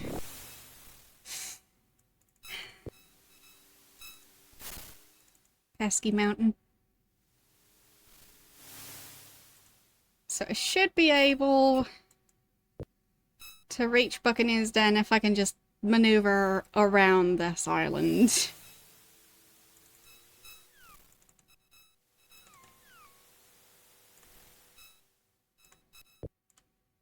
But yeah, leveling up strength would help with hit points, I think. Leveling up combat would probably help with, well, doing more damage.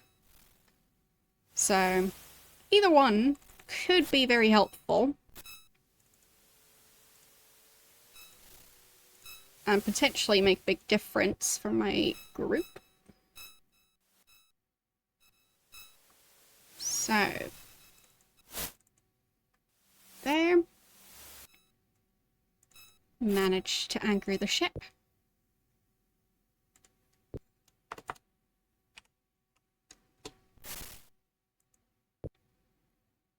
And let's see.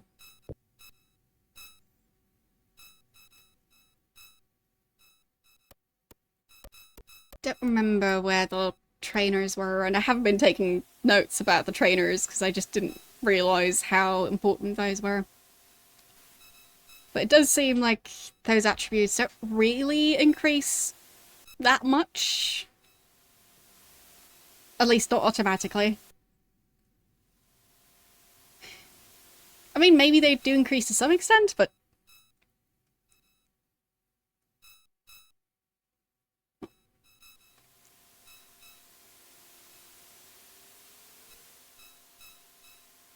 You doing okay over there?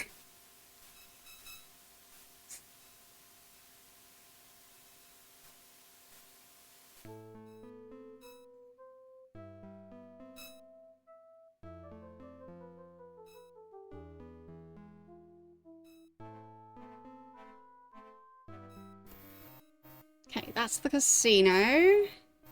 Don't think there was any training here.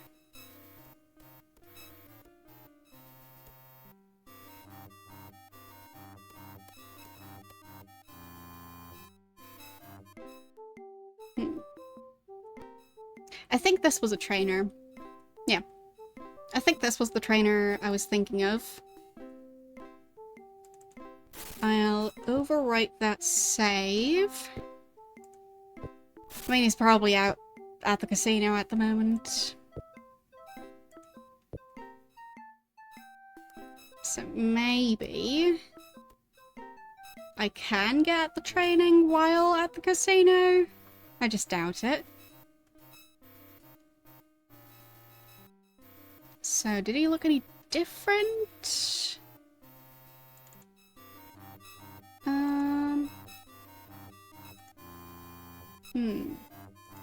Yeah, he's the one running the games.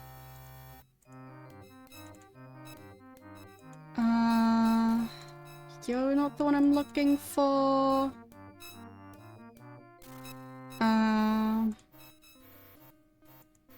Don't think you were the one I'm looking for either.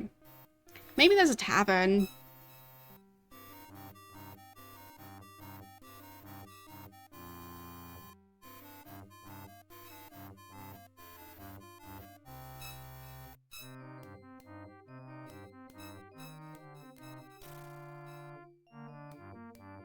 I think this was the guy who joined the Fellowship and is now bragging about how rich he is.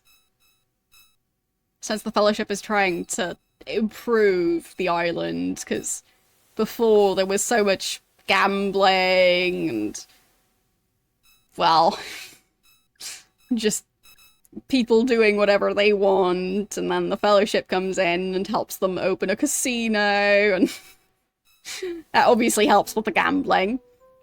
They also opened up a bathhouse to... I don't know.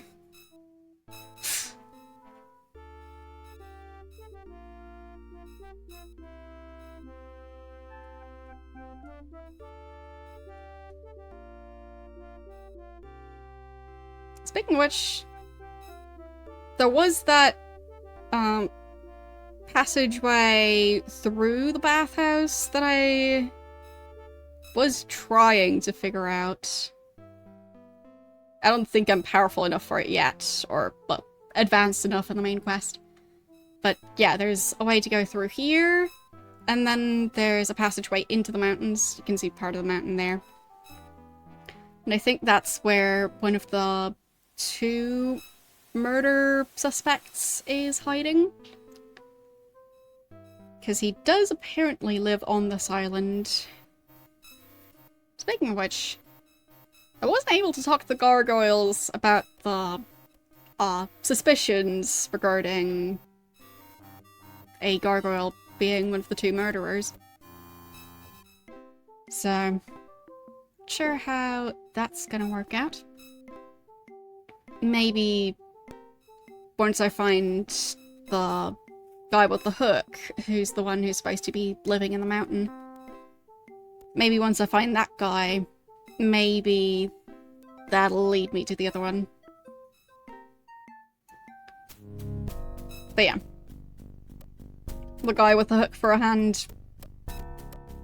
Don't really know how I'm going to get into that mountain.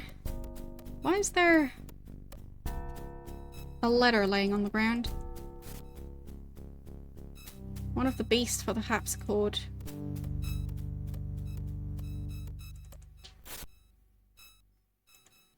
Can I use that? Because in some of the previous games, there were puzzles that involved playing an instrument. So...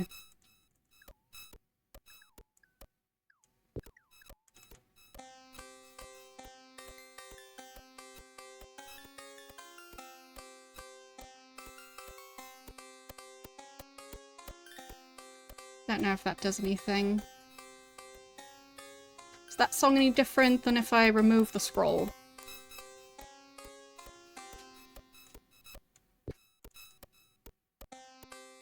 No. Same song.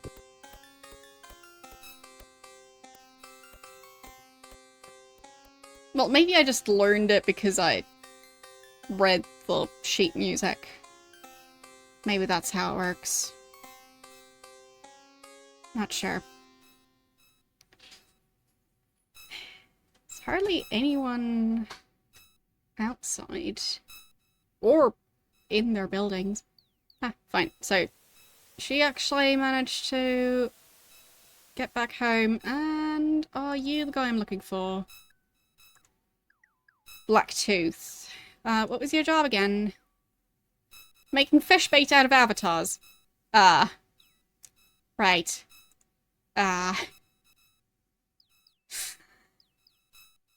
Seeking one that was here last week. Fellowship member. Right, I think I heard about this stuff. Oh, wrong house. Thought it was a different house. I was incorrect. I'm looking for the larger house that has a large table at the entrance. Inside the building, not outside the building.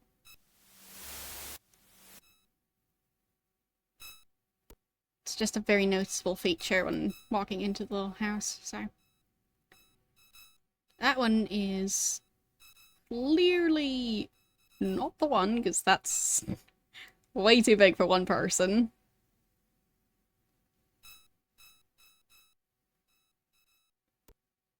Was it this one? Yes. I thought it was a wooden house, but guess not. So, I think he was the one offering training. Let's see.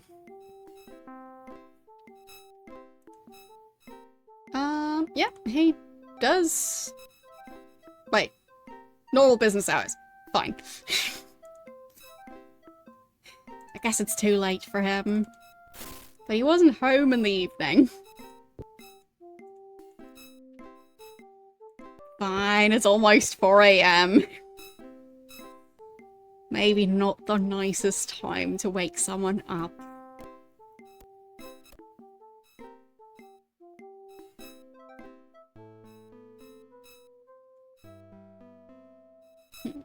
But I'm not sure where he was spending the entire evening.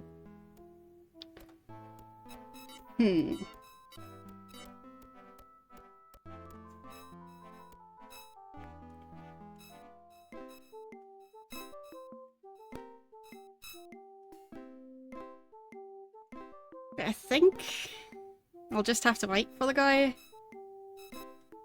I don't remember any other trainers around. But being able to train something that isn't just strength would already be something. But yeah, I think that's actually going to have to wait till next time, because my brain is melting, and I do also have an appointment, so I need to try and unmelt my brain a tiny bit. So, that's gonna be that. Tomorrow I will be playing Hitman as normal. I know there are a couple of people who won't actually be streaming tomorrow because of TwitchCon, but yeah. Luckily, I am actually able to stream tomorrow, because I'm looking forward to hopefully getting through that level. Well, either that or I'll just melt. Or both. We'll find out. Alright. And switching back over here. There we go. Okay. Who is live right now?